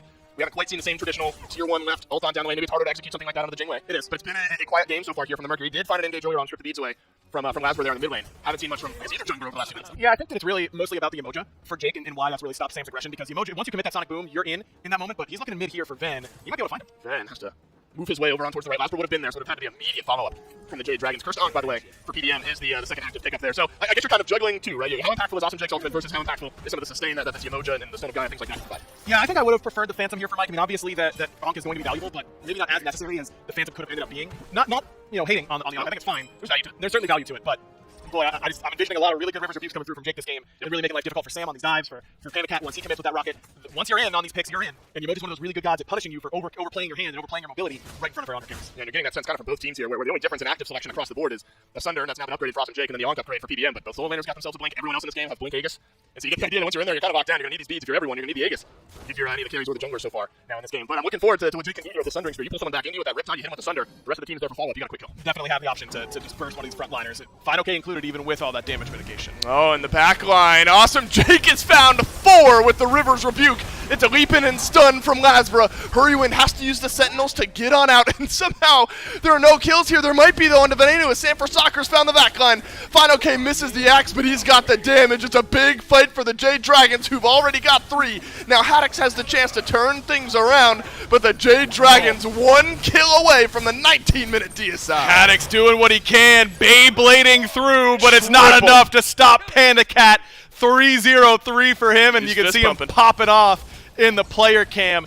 Just a great ult from Jake, Oh, man. and it doesn't get much better than that. That's kind of where Danza wants you, all grouped up, and he gets a big round hit, he gets a nice taunt, everything starts going pretty well for Panda Cat, and Sam also split that fight beautifully. Instead of sitting around and waiting for that play to develop, he instantly hits the Sonic Boom right down the area where Jake had laid it, and puts himself on top of Ven, and Ven all of a sudden can no longer put the damage on a Hurry and on the Panda Cat where they need it, but instead has to worry about this assassin right on top of him, and Sam played that really, really well. Made it very difficult for Ven to be effective in a team fight where he really should be getting a ton of damage off. Instead, he was on the run from Sam the entire time, lost the trade, lost his relics. Sam was able to get out temporarily until Haddix was able to come in and clean him up, but then Sam baits in Lasbra, Aegis is the entire brutalize, puts Lasbra down to 1 HP. I think that Sam really turned that fight around alongside Mike's excellent ult. There's been a bit of a shift in the air here in what could be the final game in the Phase 1 final. The Jade Dragons pick up big-time kills to pull this game back in their favor. And I don't know what happened to Barra in that fight, but he must have gotten one shot by something, because he came out of that fight with both relics, and even though Ven was zoned from that fight, Jake had everyone trapped. Surely someone should be able to do a little bit more damage in that instance. Something tells me something bad happened to Barra in that fight. And now you wonder how aggressive the Jade Dragons are going to get around this Fire Giant. Pyromancer gets secured. Venenu's still over in the mid lane. Fire Giant started up by the Jade Dragons. This is an opportunity for maybe something to go on towards the Bolts. Instead, Haddix gets pushed on back. Stone of Gaia sustaining him up on the back end of this fight as Barracuda looked at by Fine. Okay, first kill,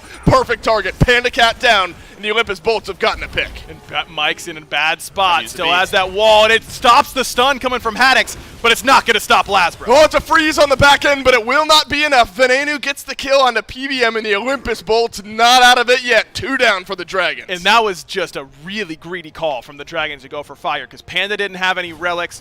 I know the Bolts were low on relics as well, and the Can the game Bolts plan do it? was to one-shot Haddix coming in, but Jake's River's Rebuke blocked Hurry's vision on the I'm a Monster, and so they couldn't complete the one-shot onto the Arthur. Can the Olympus Bolts do this? Now you've got sustain from Awesome Jake. You've got a blink from Haddix over on towards Sanford Soccer. The Fire Giants at half HP. Hurrywin does not have I'm a Monster at the moment, but Lasbra considering it as he leaps in towards the Jade Dragons mid laner. Awesome Jake taking way too much damage here. Fine, okay. Lord of the Afterlife up down has not found its target. Hurrywin looked at, but he will sentinel away. Lasbra trying to leap back in, and the brutalized through the Aegis will grab the kill as Sanford Soccer spins him around, finds the auto attack at the end of it. Awesome Jake's got to be careful here. 1-for-1 trade, but the Dragons have delayed the FG. Yeah, they stopped the objective from going down, but Hurry loses both relics on the back end. That's going to make it difficult for him to step up, and now you look at the relic situation across the other way for the Bolts, and both Ven and Barra still looking awfully pristine in that category, but Same team set for Panda, and Panda's the strongest person on the map right now. Level 20,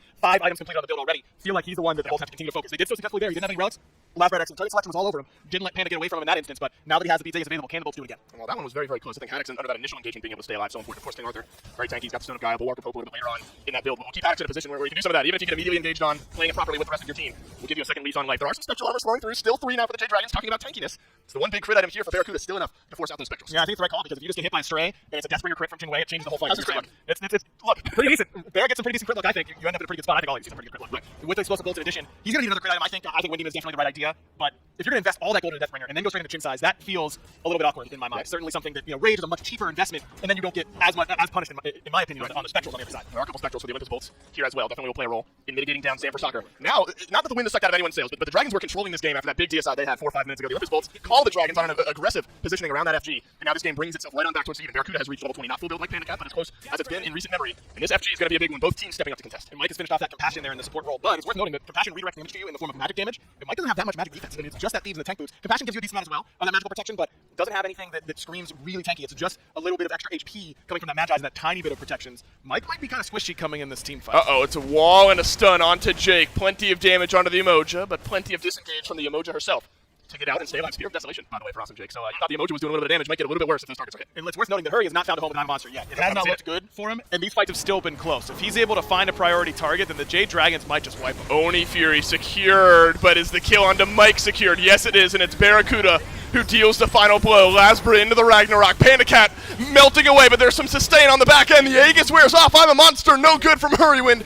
but both of the solo laners getting involved in the killing department, but the carries Nice better combo. positioned now for the Olympus Bolts. Sanford Soccer melted through, and the Olympus Bolts grab 3. And it's just Mike. You have to accept that Mike's dead in that instance. It's okay to trade him for that Oni Fury if that's the call going in. You kind of have to go into those objective fights saying, hey, this is what we're willing to lose. You know, if I'm going to go zone, leave me if I get caught. And Mike gets caught by River's Rebuke, but instead of leaving him, the Jade Dragons step up, and they group up way too much. Panda and Hurry are pretty close together on that fight. Hurry bails and isn't able to really peel for Panda particularly well. Again, I'm a monster doesn't land. Just quickly. And I think the Dragons just should have left Mike to the wolves. Oh no, Hurrywind uses all of his actives and Venenu with a massive burst of damage.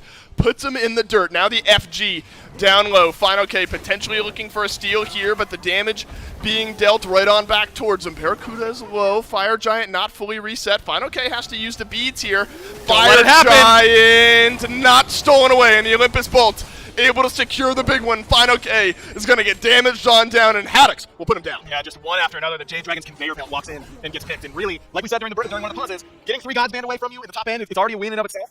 You're really looking at Hurry's likely 6th option on the list, because Tiamat was also banned, and you've got Merlin taken by Venenu, and we know that Hurry plays that as well. But he certainly struggled. Even though the damage is okay from Hurry, these ultimates have not really landed, and Panda has not been able to withstand this dive on this Danza Barrow. Remember, he got that triple kill on the B side. He was 3-0. Now he's 3-2 and 4. Has really struggled to forward because of his dive coming from the Fenrir and the Arthur on the other side. The Dragons just not on the same page on where on how these objective fights are starting to happen. They've got to find a way to either let Mike do what he wants to do and get involved, or just let him step up in zone and then leave him for the Oni Fury. The fact that they fought afterwards really made this game much more difficult. We are a ways off from hand clapping, fist pumping, Panda Cat, aren't we? As the Olympus Bolts have dragged this game back. Now all 5 members of the Bolts have the FG. They're sieging down the left-hand side. Tier 1 has already fallen. And now all eyes on Tier 2 here. Jade Dragons, I think, smart not to risk the game on defending a Tier 2 tower here at this point. Barracuda surged back into this game as well. His kin size on the end there for this Janeway. Sanford Soccer. Interesting positioning here. It is a Mercury, so plenty of disengaged potential here from this one. Maybe just making the Bolts think twice. But what direction you're pushing, you never know. But a Sonic Boom could fly down from the other way. Really smart. This stops the wave coming from mid lane. I mean, no one can stop him. He's going to be able to get his back off, and if they would have chased him, he just put a Sonic Boom down. So that's the right call from Sam. It limits the offensive options here for the Bolts without putting him in a bad spot. And as you said, the Dragons aren't willing to die and lose the game over at Tier 2, and they needed relics to come back up for Panda Cat and Hurry. Hurry still has 30 seconds on the Aegis, 20 seconds for Final K's beads. Dragons should give this up if the Bolts really want to force the issue on it. They need to wait for these relics to come back up. Been a very quiet game from Sanford Soccer here so far. Second to last on the damage charts, even behind Awesome Jake. All it takes is one, though. We're at a point now where this build for this Mercury feels good if you're able to operate it the way you want to. Sanford Soccer, you see him charging up the Sonic Boom there, but Jade Dragons, bit of a soft defense there. We'll give a little more gold over the Olympus Bolts. It was lopsided towards the Dragons earlier on. Now you find yourself about 5,500 gold down if you're the Jade Dragons. The Olympus Bolts absolutely in the driver's seat here this game. Look at the gold and XP charts and the big swings that have happened here in Game 3. Olympus Bolts knocking on the door, sending us to a Game 4. I mean, this is a fight now for the Dragons around this next fire, maybe around this Primal Fury where this lead dissipated for the Dragons. They have an opportunity because Sam got the beads from Lazra, Haddix used Blink and beads in order to strip away the beads from Hurry on that Tier 2 on the right-hand side. Theoretically, Hurry should be able to play far enough back that the lack of beads doesn't hurt him as much as the lack of beads hurts Haddix on these dives, or just even a quick route. Sam for Soccer setting him up, a freeze for Mike. All of those, as long as Hurry's in position over a wall, could end up spelling death for the Soul Layers. If they can take Haddix out of these fights, it's going to make the Jade Dragons' job a lot easier. A scary thought, not having to do what you have to do when Haddix is as tanky as he is. At this point, all the little Hulk ticks kind of look like one giant health bar all at once. The Primal Fury secured by the Olympus Bolts. Decent timing there on the Primal Fury. This is a team that can burn it so quickly. We talk about the steal and secure potential of the Jade Dragons. Now with the Primal Fury, the Olympus Bolts, with this Merlin and with Barracuda as well, and then of course the rest of the Olympus Bolts can do this FG quickly. So it's such a balance between the steal potential, the steal threat, not that the Dragons do it slowly by any means. Sure. But specifically in the mid lane, burn versus steal has got to be on the mind of both of these teams. So no frenzies for the Bolts this time around. No Fafnir in order to help facilitate that, but Bear's gone with the Deathbringer, so if he just gets a couple crits on that Fire Giant, will do it pretty quickly. Certainly an option, but as you said, the Dragons are no stops themselves. Sam has serrated edge now, so he's got a lot of pen and can really shoot up through objectives, and of course, the enemy front line with the serrated edge. I think this is going to help him win the 1v1 up against Lazra. I think at this point, Sam should be very favored in that 1-1 engagement. We talk about gold and NXP and where we are. Is this game effectively even? Yeah, at this point? Yeah, I don't think that it really matters. I mean, everyone is basically full build at this point.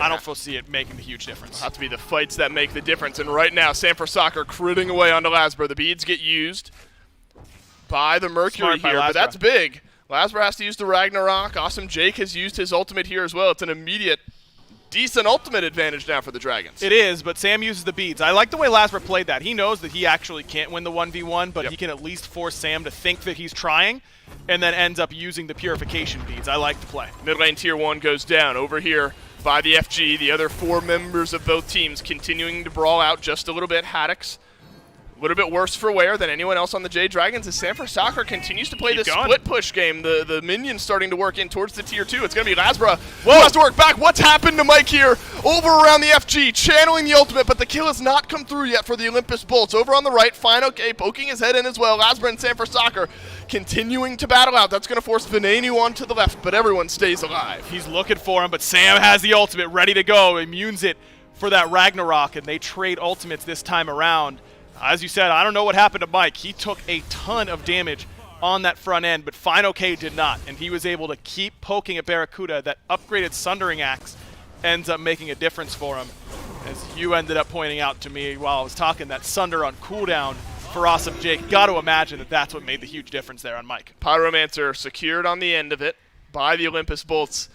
Can you feel this tension a little bit? Look, this game has been back and forth, the ups and downs of this game, all culminating now into an all-important fight around the FG. Awesome Jake is taken low. The River's Rebuke is up, and it is down, but Awesome Jake lives on. Sam? Final K, half HP. Sam for soccer around the backside, nearly grabs the kill.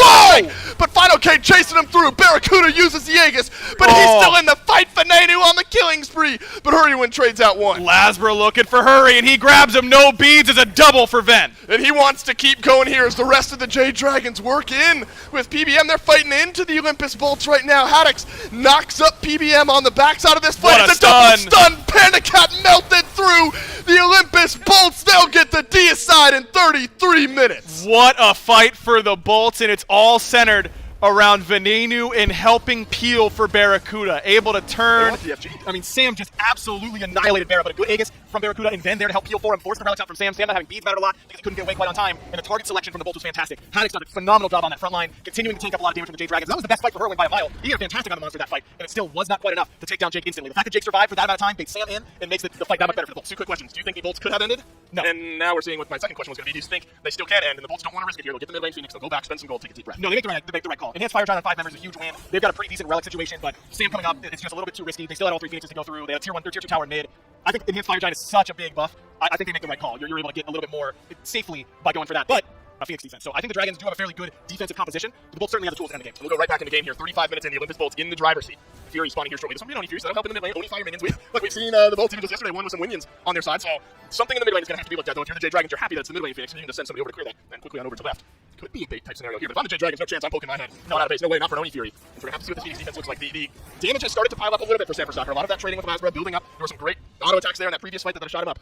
But regardless of where the KDA is, 1, 3, and 5, now this Mercury is still in a position where you're late enough in this game, you've reached full build, maybe that's where a difference comes from, but it is a big, big uphill battle. And Lasbro did end up buying a 3K defense pot on the last back. He's looking for Sam in there right now. Sam for Soccer and Lasbro brawling out could be a big difference here. Sam for Soccer feeling more confident now on this one. The auto attacks flying in. Brutalize has to get used. Lasbro's in trouble. Defensively, Lasbro is in trouble. That means the Bolts need to win this fight on the left. It's Panda Cat who's found by Haddix, and Haddix gets the opening kill, so the siege much more simplified for the Olympus Bolts on the left-hand side. PBM stunned through, and the King Arthur reigns supreme for the Olympus Bolts. Fanenu rampaging. And it seems like the bucket's full as Lasbro wins the 1v1. Olympus Bolts likely to take us to game 4. It's all up to Hurry and Fine, and they don't have a lot of damage on the Titan quite yet. Hurry, no ultimate, and now no beads. And guess who's there? Haddix forcing him back into the fountain. Barracuda swinging away on the final K. The book will close on game 3, and the Olympus Bolts move us to game number 4. Man, Haddix just closes that gap onto that Danza. You got to find a way to get that guy in combat, and the fact that he's able to get right on top of him,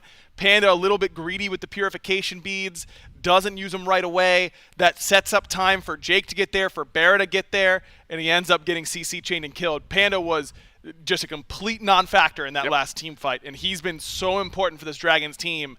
Bolts have come back. We got a series. What an admirable vote of confidence, though, that this Bolts team has, where Panda Cat was 3-0-3 after that big Gold Fury fight. Yep. Totally understandable if you're scared of going up against that Don Zuburo, but it was the opposite. The Bolts dove in harder onto Panda Cat that game and made him a non-factor, as you point out there, towards the end of game number 3. We're going one more right after this. Member for a lot of those objective team fight engagements. We also saw some great stuff out of Awesome Jake on the Emoja, often playing the sacrificial lamb for his team, sacrificial goat for his team, I should say. And Barracuda and Venenu, they just kind of did the thing. They made it to a relevant point of farm in the game, and once you get a Jingwei and Merlin fully farmed up and online, Gore, it's tough. It's tough to deal with that damage. And there weren't a ton of fights where this King Arthur was able to come out and really run the show, and that towards the end he started living through the engagements a little bit more, which is more than PBM can say. Unfortunately, he was getting focused down a lot early on. We even got to see it a little bit after this engagement. Fire Giant goes the way of the Bolts, but the next time they start the siege, Lasbra and Sam get into that 1v1, and that's really where the big difference maker was finally made for him. It also just seemed like there were a few instances where the Jade Dragons would just kind of get a little bit too far ahead of themselves, because Mike would actually look for great moments of initiation and setup, but the miscommunication that might have taken place, because we would see Mike setting up and then no one else is behind him. And it's kind of uncanny for the Dragons to not really look for that immediate follow-up off of their front line. So that's the reason why I'm just led to believe that might have just been a mild slip-up in the comms there, which is kind of just a given. Last time around, they first pick it away. Do they have to ban it here, or are the Dragons going to be able to get it? If the Jade Dragons don't opt to ban the Fenrir right away, Gore, then it's probably safe for the Bolts to assume that it might just be better for them to strip it away, even though they would have to forfeit using 3 direct bans against Hurrywin like we saw in game number 2. You have to remember, this is their tournament life on the line, and even though it feels good, I'm sure, to finally get one underneath your belt, if you want this to go to a 5-game series, you can't really afford to let a pick that's as flexible as Fenrir slip into the hands of the Jade Dragons. Now here's a risky question for you. With Yamoja, now Serket being banned away by the Dragons here, Tiamat, Gilgamesh, Fenrir, like all of a sudden, it's one of those questions of you get one, you pick 2 if you're the Bolts, Tiamat being taken away by them, and so you're still making that trade. Is Gilgamesh someone, especially if he's still on the topic of conversation, that you pick over Fenrir? I don't know. It's worth consideration, but ultimately I believe that the Jade Dragons would probably want to prioritize that Fenrir just because it's, again, extremely flexible with their entire team, and not only that, but Gilgamesh does tend to struggle against gods with those hard leap escapes because he doesn't really have as much lockdown potential as what he would probably want, and whether or not he's able to find successful drop kicks into the likes of a Fenrir won't really matter as much if we see that Fenrir pick go into the hands of Mike, or even if that Fenrir pick were to go into the hands of Sam or Fino. It just provides so many different draft options for the Jade Dragons, and it puts them in a strong position, I think, or to just counter draft the Bolts. Well, the Bolts have to pick their poison in this case. They choose the Fenrir to take away. Now the Dragons have the option to lock in Gilgamesh first pick. He hasn't been available for a majority of this. They've been the ones banning him, though, and I think it's mainly because, again, of what we've seen. Like the Serket up there, it's to try and make sure that Lasbra can't run away. Gilgamesh certainly a wise pickup here for the Jade Dragons. Have to remember, though, Gore, Giannis actually still up for grabs. Could possibly see that headed for Venenu. And it might even be a force pick here for Venenu, because I just can't imagine that the Bolts would feel very comfortable seeing Hurrywin on that Giannis yet again, because you have to remember, even though he was relatively quiet with it at the start in Game 1, it was only a matter of time, no pun intended, before that Giannis really started to take off. Hurrywin is simply just too proficient on that god. And if the Bolts allow the Jade Dragons to have an opportunity to take it, then they've got to bank everything on the all-in commit, and that's exactly what Guan Yu and Raijin can do. Well, that Fafnir is still available, and I was curious if the Bolts were going to lock it in there, because they don't mind seeing Giannis. If Jake then goes for Ares, maybe gives a pick for PBM still available here. I guess it does decide everything. The bandana diff is what's the question. I saw a lot of the headbands coming up earlier. Pandacat's taking it off. I mean, he was popping off with it on, so maybe that's going to become a big factor for him. But now it's this Pele, and hey, lo and behold, this Ares. It has been the Bolts' answer to this Giannis every time they've gone against it for every other team. Do you think it'll work here against the Dragons? If Awesome Jake is able to be on point with those chains like we've seen him in the past whenever he gets this pick, then that could definitely pose some issues, not just for the Giannis here, Gore, but also for the Gilgamesh. A lot of his force that he's able to create in that early to mid game kind of depended on his ability to be able to actually just jump right into the action, really get up in your face style of play, and that's going to be a lot more difficult to do. Or even if you were to look for a blink initiation, well, then you always have your jump to escape, but not going to be the case if Jake is on point with those Ares chains. And no Fafnir ban still, however, from the Bolts. They actually opt to take away the Dens of Buru and the Ratatoskr, so a little bit more concern, I think, in terms of trying to limit PandaCat and FinoK's team fight capabilities. First time today that we're going to see PandaCat on anything that's not Danza, so this is going to be an interesting changeup for him.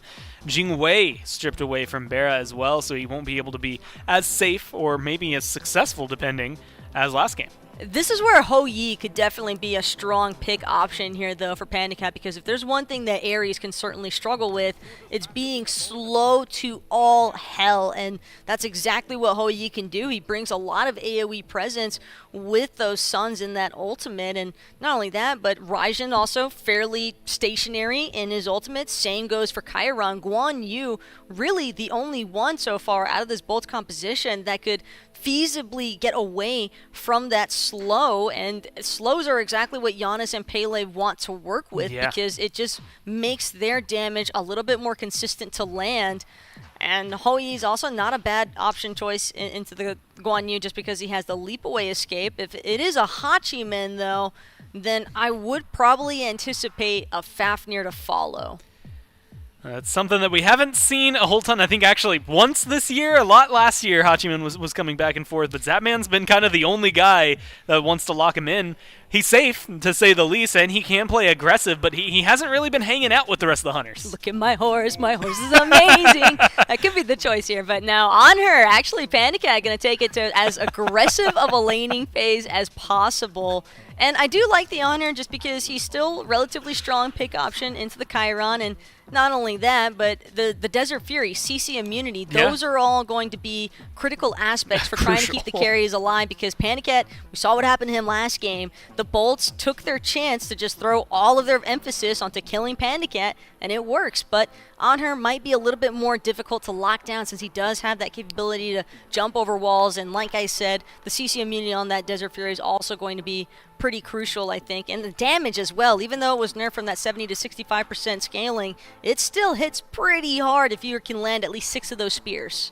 Well, so far it has been very popular for a lot of these teams to wait until the very end to try and lock in their junglers. It's what Lasbra is going to be doing here as they're looking to wait for it. But like you said, like on her coming through, a lot of this feels like it is oriented around trying to respond to the Ares. I'm going to be honest with you, though, that from what I've seen, I give Jake a lot of benefit of the doubts. When I see this pick, I think he's going to be successful. I put more onus on the Dragons to deal with it here than I do on to Jake to perform, because I'm pretty sure he's going to.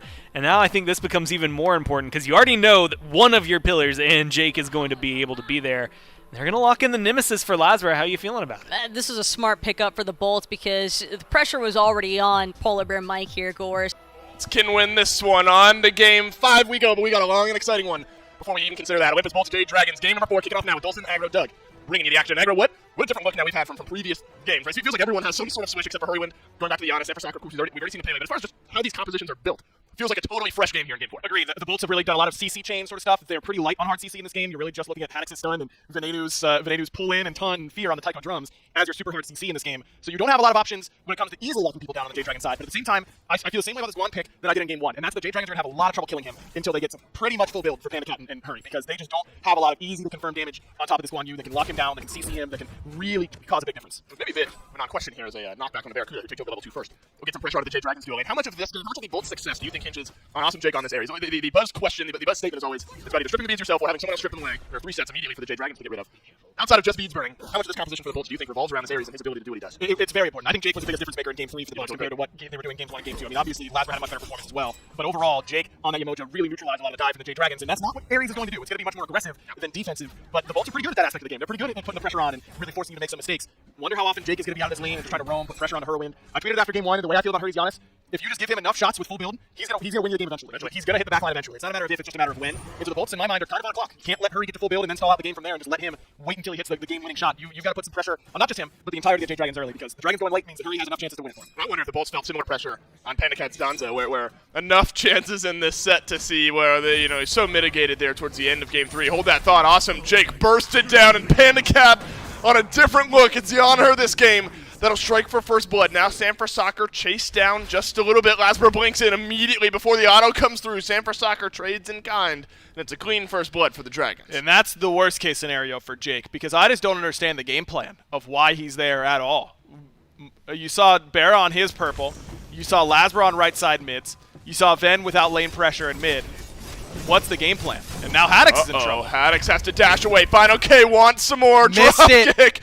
No good, and Haddix will live on. Oh, that feels bad because the Dragons decided not to go for the invade, go for the kill instead, and Haddix just barely able to survive that onslaught from the Gilgamesh. But still, the pace certainly being set so far by the Jade Dragons. And Sam's falling a little behind because that was a lot of time where he did not get any farm, but he's got his whole right side going to go back to, so he should be able to catch up pretty quickly. And the Dragons now have a slight lead in that mid lane in particular, as Heroin was able to get his hands involved in that first blood. Barracuda finds himself at a half level up over Panicat despite first blood. Panicat, I believe, Barracuda can hang out, farm up just a little bit more. Such an interesting and even a unique pick this on her is, especially in the hands of a guy who likes to play aggressively, like Panicat. You know what he can do on a Donzo, where the ultimate takes you right into the fray. This on her feels like it's almost built to try to push some advantages there in the duo lane, so it's going to be a tall task for Barracuda to keep himself out of harm's way, given the way that the game's already started. I mean, clearly the Dragons have not respected the Chiron super heavily with that Danza matchup, and now on the on-her, you can't jump onto him and knock him up for free anymore. He can just dash to cancel out that jump knock-up, and that does feel pretty good in the 1v1, but I do wonder how much Panda's just going to be looking to play really aggressively anyways in order to set up for these kills on this left-hand side. The Dragons have been very adamant on playing around his side of the map. They've been leaving Final K a lot more to his own devices and letting him just come in and be the impact guy come teamfight time. Would expect that to continue in this game, even though it isn't the Danza anymore, it is that on-her. Soul Lane finds itself in a bit of a different matchup here as well from what we've seen so far this set. Final K, you know, great. The game felt like it was pushing against him, but he didn't have the impact that I think he wanted or would have wanted on the Osiris in game number 3. So here in game number 4, a recurring pick that we've seen a lot of it out of the jungle. Soul Lane, pretty much the remainder outside of it, a support pick or two. This Gilgamesh is such a unique pick, and it gives a guy like Final K real playmaking ability in some of these team fights. It's a big team fighter, and that's what maybe the Dragons were lacking a little bit in the last game in comparison to that Yamoja on the other side. Having someone who can get in there and really make a difference. Awesome Jake will use the ultimate through space and time, connects onto Jake. He's almost baited himself into it, but he survived for the time being. Over on the right-hand side, Taiko drums used by Venenu, and Lasbra turns around the kill onto Sam for Soccer. Hurrywin ultimately on the board as well. Both mid laners getting involved in some fighting here in the mid. That's all she wrote here for this one. Yeah, Sam bites off a little bit too much there in the mid lane. Got the beads from Venenu, but with Lasbra and Ven's ultimates, no shot he ends up surviving that 2v1, but great patience coming from Mike. Can Haddix do this? He's in the cavalry charge. The stun will not go through on the back end. You're putting yourself further in tower range here, but oh no! Is Haddix now in some danger? He'll dash away. Sam for Soccer does have Blink, could close the gap. PBM trying to buy some insurance on the backside of this fight as well. Lasbra will have the slow if need be. Could be a tower dive in the midst, but little sustain from Haddix keeps him within a healthy threshold. Sam's got to be careful here. Still only level 5. Then doesn't find the Raiju bounce quite yet, but then slows him down. Awesome Jake blinks over the wall, and it's Sam for Soccer down for the second time this game, and now it's a clean pick on over to the Olympus Bolts. That chase just goes on, and it was telegraphed at some point by the Dragons where they were looking, and the Olympus Bolts were able to respond. And a lack of word vision from the Dragons comes back to bite them. They don't know that rotation is coming from mid lane. They saw Lasbra. Yeah, we can spring the trap for him. We know Haddix can't do too much to help him. But how about Venenu coming in on this Raijin, definitely providing a vast bulk of that damage and CC with the slow, and that slows Sam down. And once Pele falls behind, you're not utility Pele. No one is utility Pele at any point. Your job is simple, and that's to just win a 1v1 in a team fight, and if you can really find a big play, maybe more than that. But if you're not able to win your assassin 1v1 as Pele, you're in kind of a bad spot, and it worked successfully dive the backline. And Sam is now in a position where he's going to have to share some farm with her in order to try and catch back up. 2 kills, 2 levels, maybe level 1.5 down is Sam for Soccer. So we've seen this continued trend. Granted, that one brought to you by Haddix overextending just a bit, gets out of eyes, but a lot of pressure over on the right-hand side of the map so far this set. We expected maybe see some Mercury ganks there on the left in game number 3.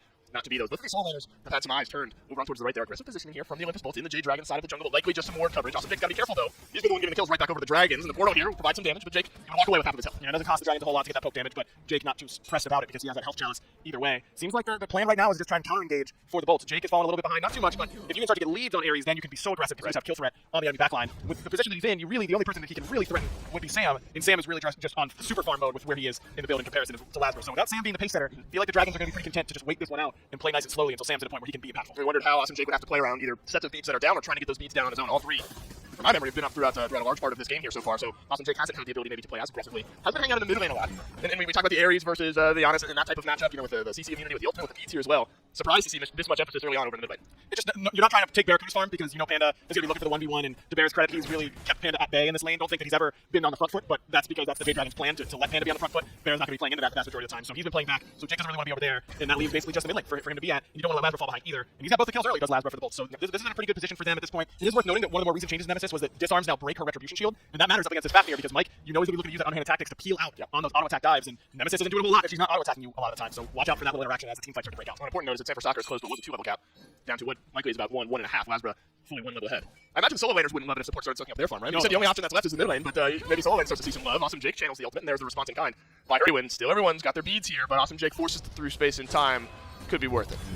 Lasbra going to use his ultimate, but Jake misses the chain right away. They needed that damage, even though the CC might not have mattered. Still some damage flowing through from Venenu, though. Awesome Jake, he's caught out here with all the Dragons looking at him. Venenu with the Taiko drums has feared away the Dragons, but has he done enough? Haddix leaps on through, grabs the heal, but now the Guan Yu in an awkward spot. He'll gallop away. Sam for Soccer gets himself onto the board. Venenu already uses Thunder Crash here. Pillar used, but the beads are there, and Pandacat with the last bit of damage gets the kill on the thing. Yeah, just a bad overextension from Jake once again. I just don't like the game plan from the Bolts there. Let's ult this full health Fafnir and kill him. How? Exactly, you're just not going to have the damage. And even though Herwin and Sam didn't have their ultimates, they're still playing healthy. You know they're local. Final K's able to get there a little bit earlier than Haddix because it's his side of the map. And just a good rotation from both ADCs, but Panda gets there a little bit early and in the right position in order to punish Venenu. And that was with Mike missing a couple of stuns in that fight that they really could have had land and had that be a lot easier. Definitely just a bad fight decision by the Olympus Bolts. And the Dragons are not a team that you can pick bad fights against. You have to go basically, you got to bat 1,000 on your engagements and selection if you want to have a shot. What a difference a few minutes makes now. Venenu finds himself down in levels. Lasbra also down in levels after what was a great start for this Nemesis. Sam for Soccer is caught back up.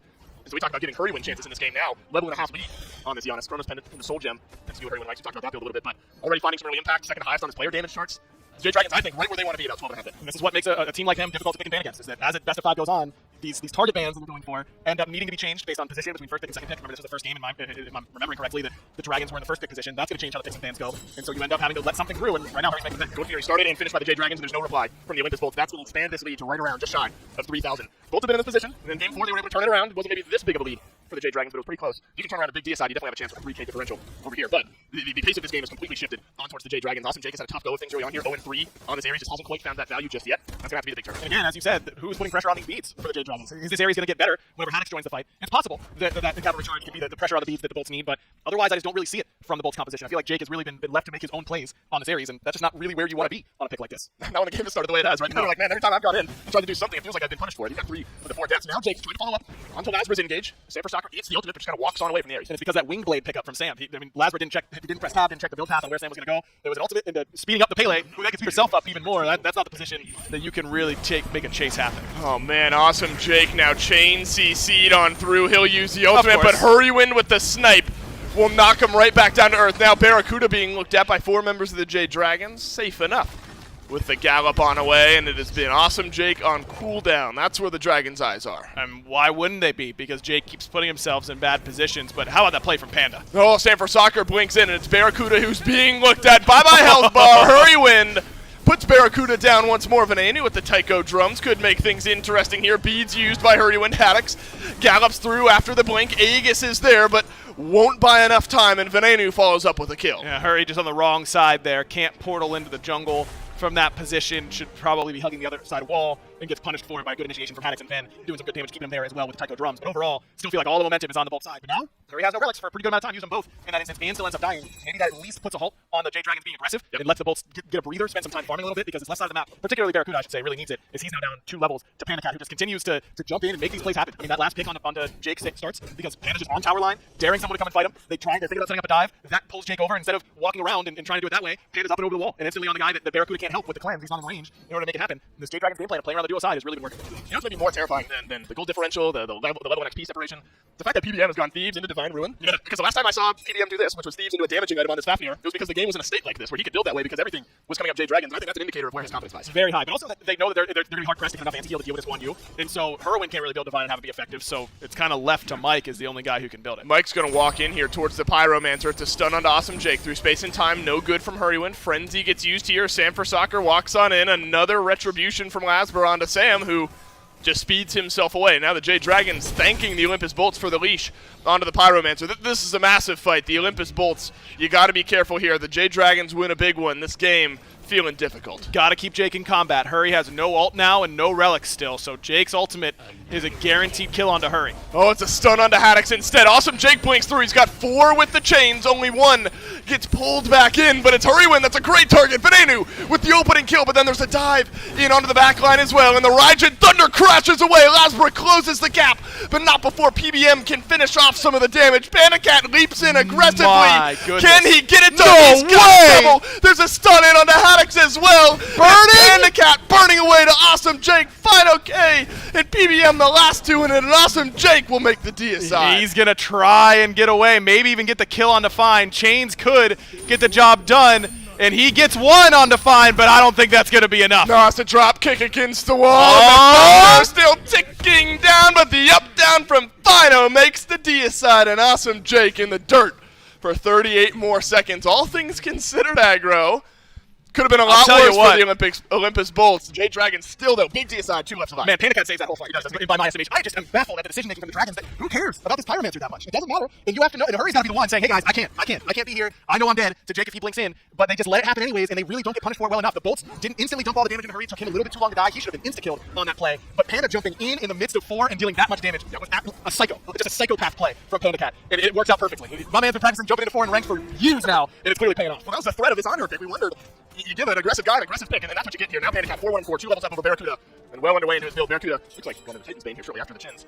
The Panicat definitely a big advantage there in that Hunter matchup, but you gotta respect the signs of life now from the Olympus Bolts, and I kind of set that fight up as if the Bolts just get swept here. That's the type of lead that the Dragons likely don't lose. They kept things respectable, plus or minus hasn't really changed all that much, at least in the gold department. Yeah, but what fight is going to go better for Jake than that one? Yeah, right, nothing. Right, that's the best fight Jake can have. That's the best fight Jake can have, possibly in this game. I gotta imagine. And you still don't clean it if you're for the Bolts, and that scares me if I'm on their side, because when's the next time you're going to be able to pull a backliner with no relics, no ult, and be able to insta-kill him that easily? I think, next time for sure. I mean, I guess the plan now is focus out on her and try and have him be the priority target. Right. And then let Checks Notes, the world's best Giannis player, free cast. Oh, that doesn't seem good. Yeah, everyone's got the staff of Mirrodin now, so the penetration joining that build a little bit. So the first damage, if it wasn't enough, getting close to being enough now for everyone who has both actives up and ready to go. All 4 sets of beads ready for the Jade Dragons here as well. A healthy other department as well. And check out the net worth charts in the bottom left. Normally we don't keep them up quite this late, but it's noteworthy to me that Lasmer got both kills early. Was 2-0. Was really should have been in a position to push the pace, and now he's the least farmed in the entire game. It's not going to be easy for him to keep this going in this game. He's got to spend some time farming now, and he's going to get close. And it only takes another item or so for him to be in pretty prime position in order to make plays in these fights. But I don't know. He's got to find a way to be able to handle Panda on those dives. It's got to be on Lasmer to get on top. What do we think here? Upgraded shell now for Awesome Jake. We talked a little bit about it. Obviously, doesn't give you black stacks. Mitigations though, still always going to be feeling good. Still good against Pele. I mean, what are you supposed to do? Just go, hey, good luck with that one, and just all around. Yeah, that's not really the call. Maybe you could go Sunder and try and just get her killed, but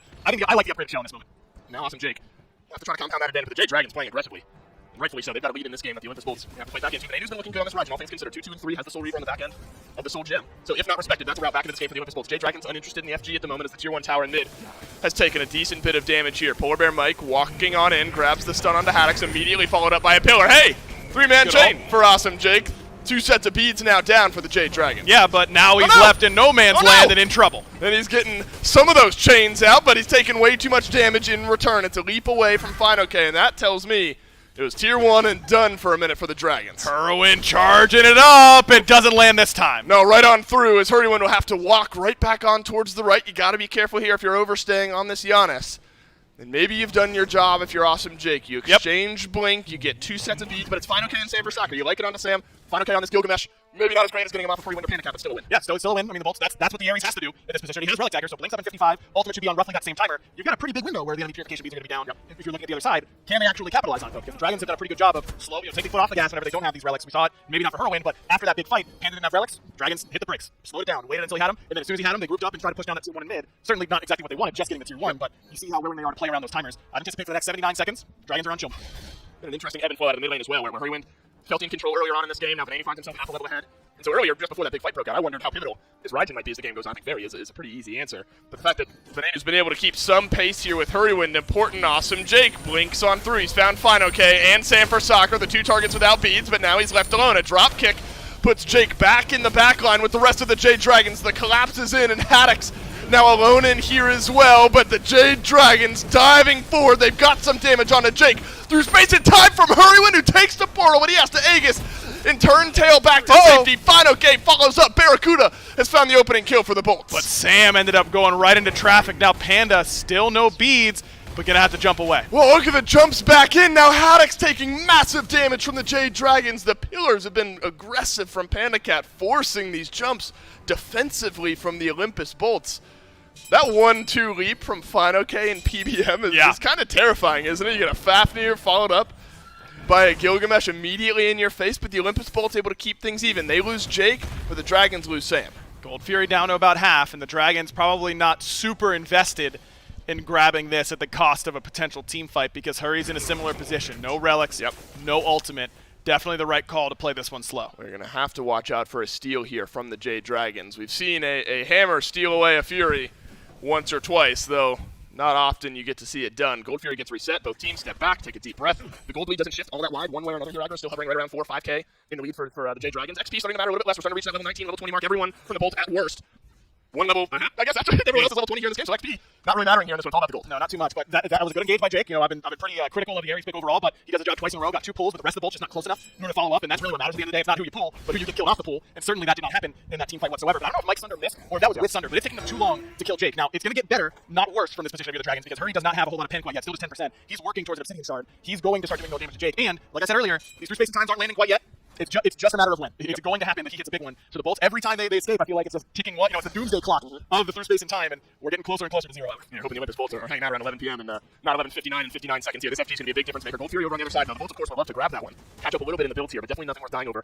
This game is starting to simplify just a little bit. The Bolts have kept themselves relevant enough that this Fire Giant becomes quite interesting here. There's a period of time where Hurrywind's beads were down, Pandicat's beads were down. Olympus Bolts could have forced the issue at a moment like that, but electing everyone to regroup, they're going to take their chances in what likely will be a team fight around the FG. So Sam decides he doesn't want to upgrade the starter and go for the Protector instead. Going to work towards probably a Magi's, if I had to guess, either Magi's or a I'm losing it, David. Mantle. Mantle this one. Thanks for the help. Oh, really swooped in. Yeah, you really did. Right at the right Your mind moment. isn't an enigma, and I can't read it, right? I mean, there's too much. If I even What attempted, is going on up there? If I even attempted, I'd simply crumble into despair. But the Jade Dragons starting up the FG here, a bit more aggressive in their positioning. In the back line, it's fine okay with Barracuda through space and time, nearly connects onto the Chiron, but now Hurrywind's in a bad spot. He'll portal away and has to back off. Venenu sends Taiko Drums, but only connecting onto PBM. Hurrywind uses the beads yet again. Awesome Jake has got Final K's and Sanford Soccer's beads down. And that's a good disengage coming from the Bolts. They're able to keep Barracuda safe. You know that Hurry's hunting them with that through space and time, and he's able to squeak by, but it's not going to take him long to reset and come back from base, and the Bolts are down a lot of ults. Watch for Sam on the right-hand side. Jake gets stunned up against the pillar. Fire Giant looked at, but then disengaged from by the Olympus Bolts.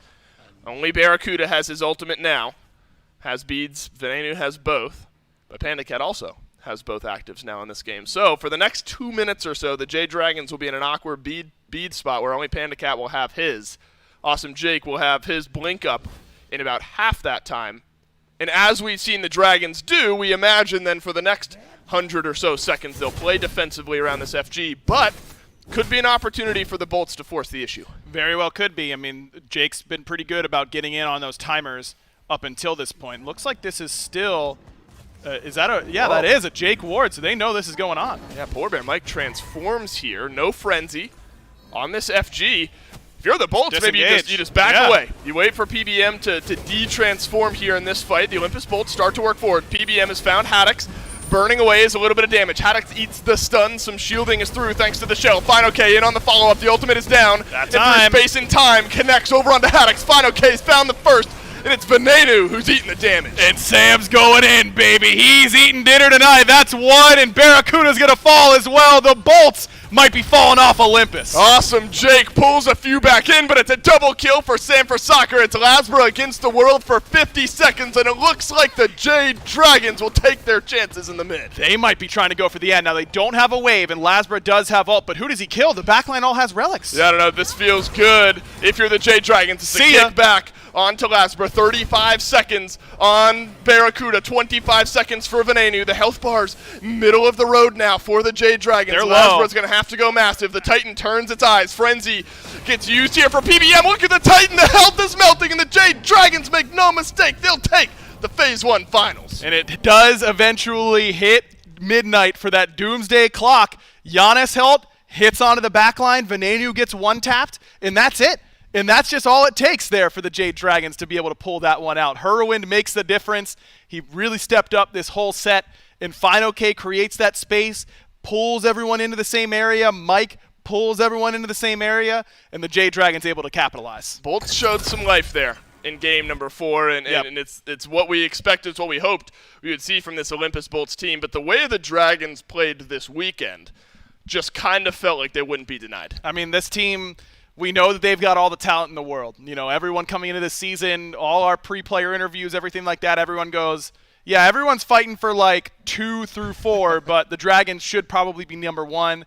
It's because of performances like this, man. Yep. I mean, they just have so many guys who can do it on any given day. Panda, I think, has been their standout player during this weekend, but Hurwind really stepped up today, really elevated his level of play. Fine played fantastic on that Gilgamesh. Mike, Sam, I mean, they're the team right now. Yep. They're the team to beat. Felt like destiny at some point here for this Jade Dragons team. Congrats to the Dragon, your Phase 1 champions. We'll take a break, and the desk will wrap up. look at and try to purchase up to support your favorite teams as well. Maybe you're a Dragons fan now after they have a very meticulous and difficult weekend across all of them. Again, 12 games, Taco, that they had to play.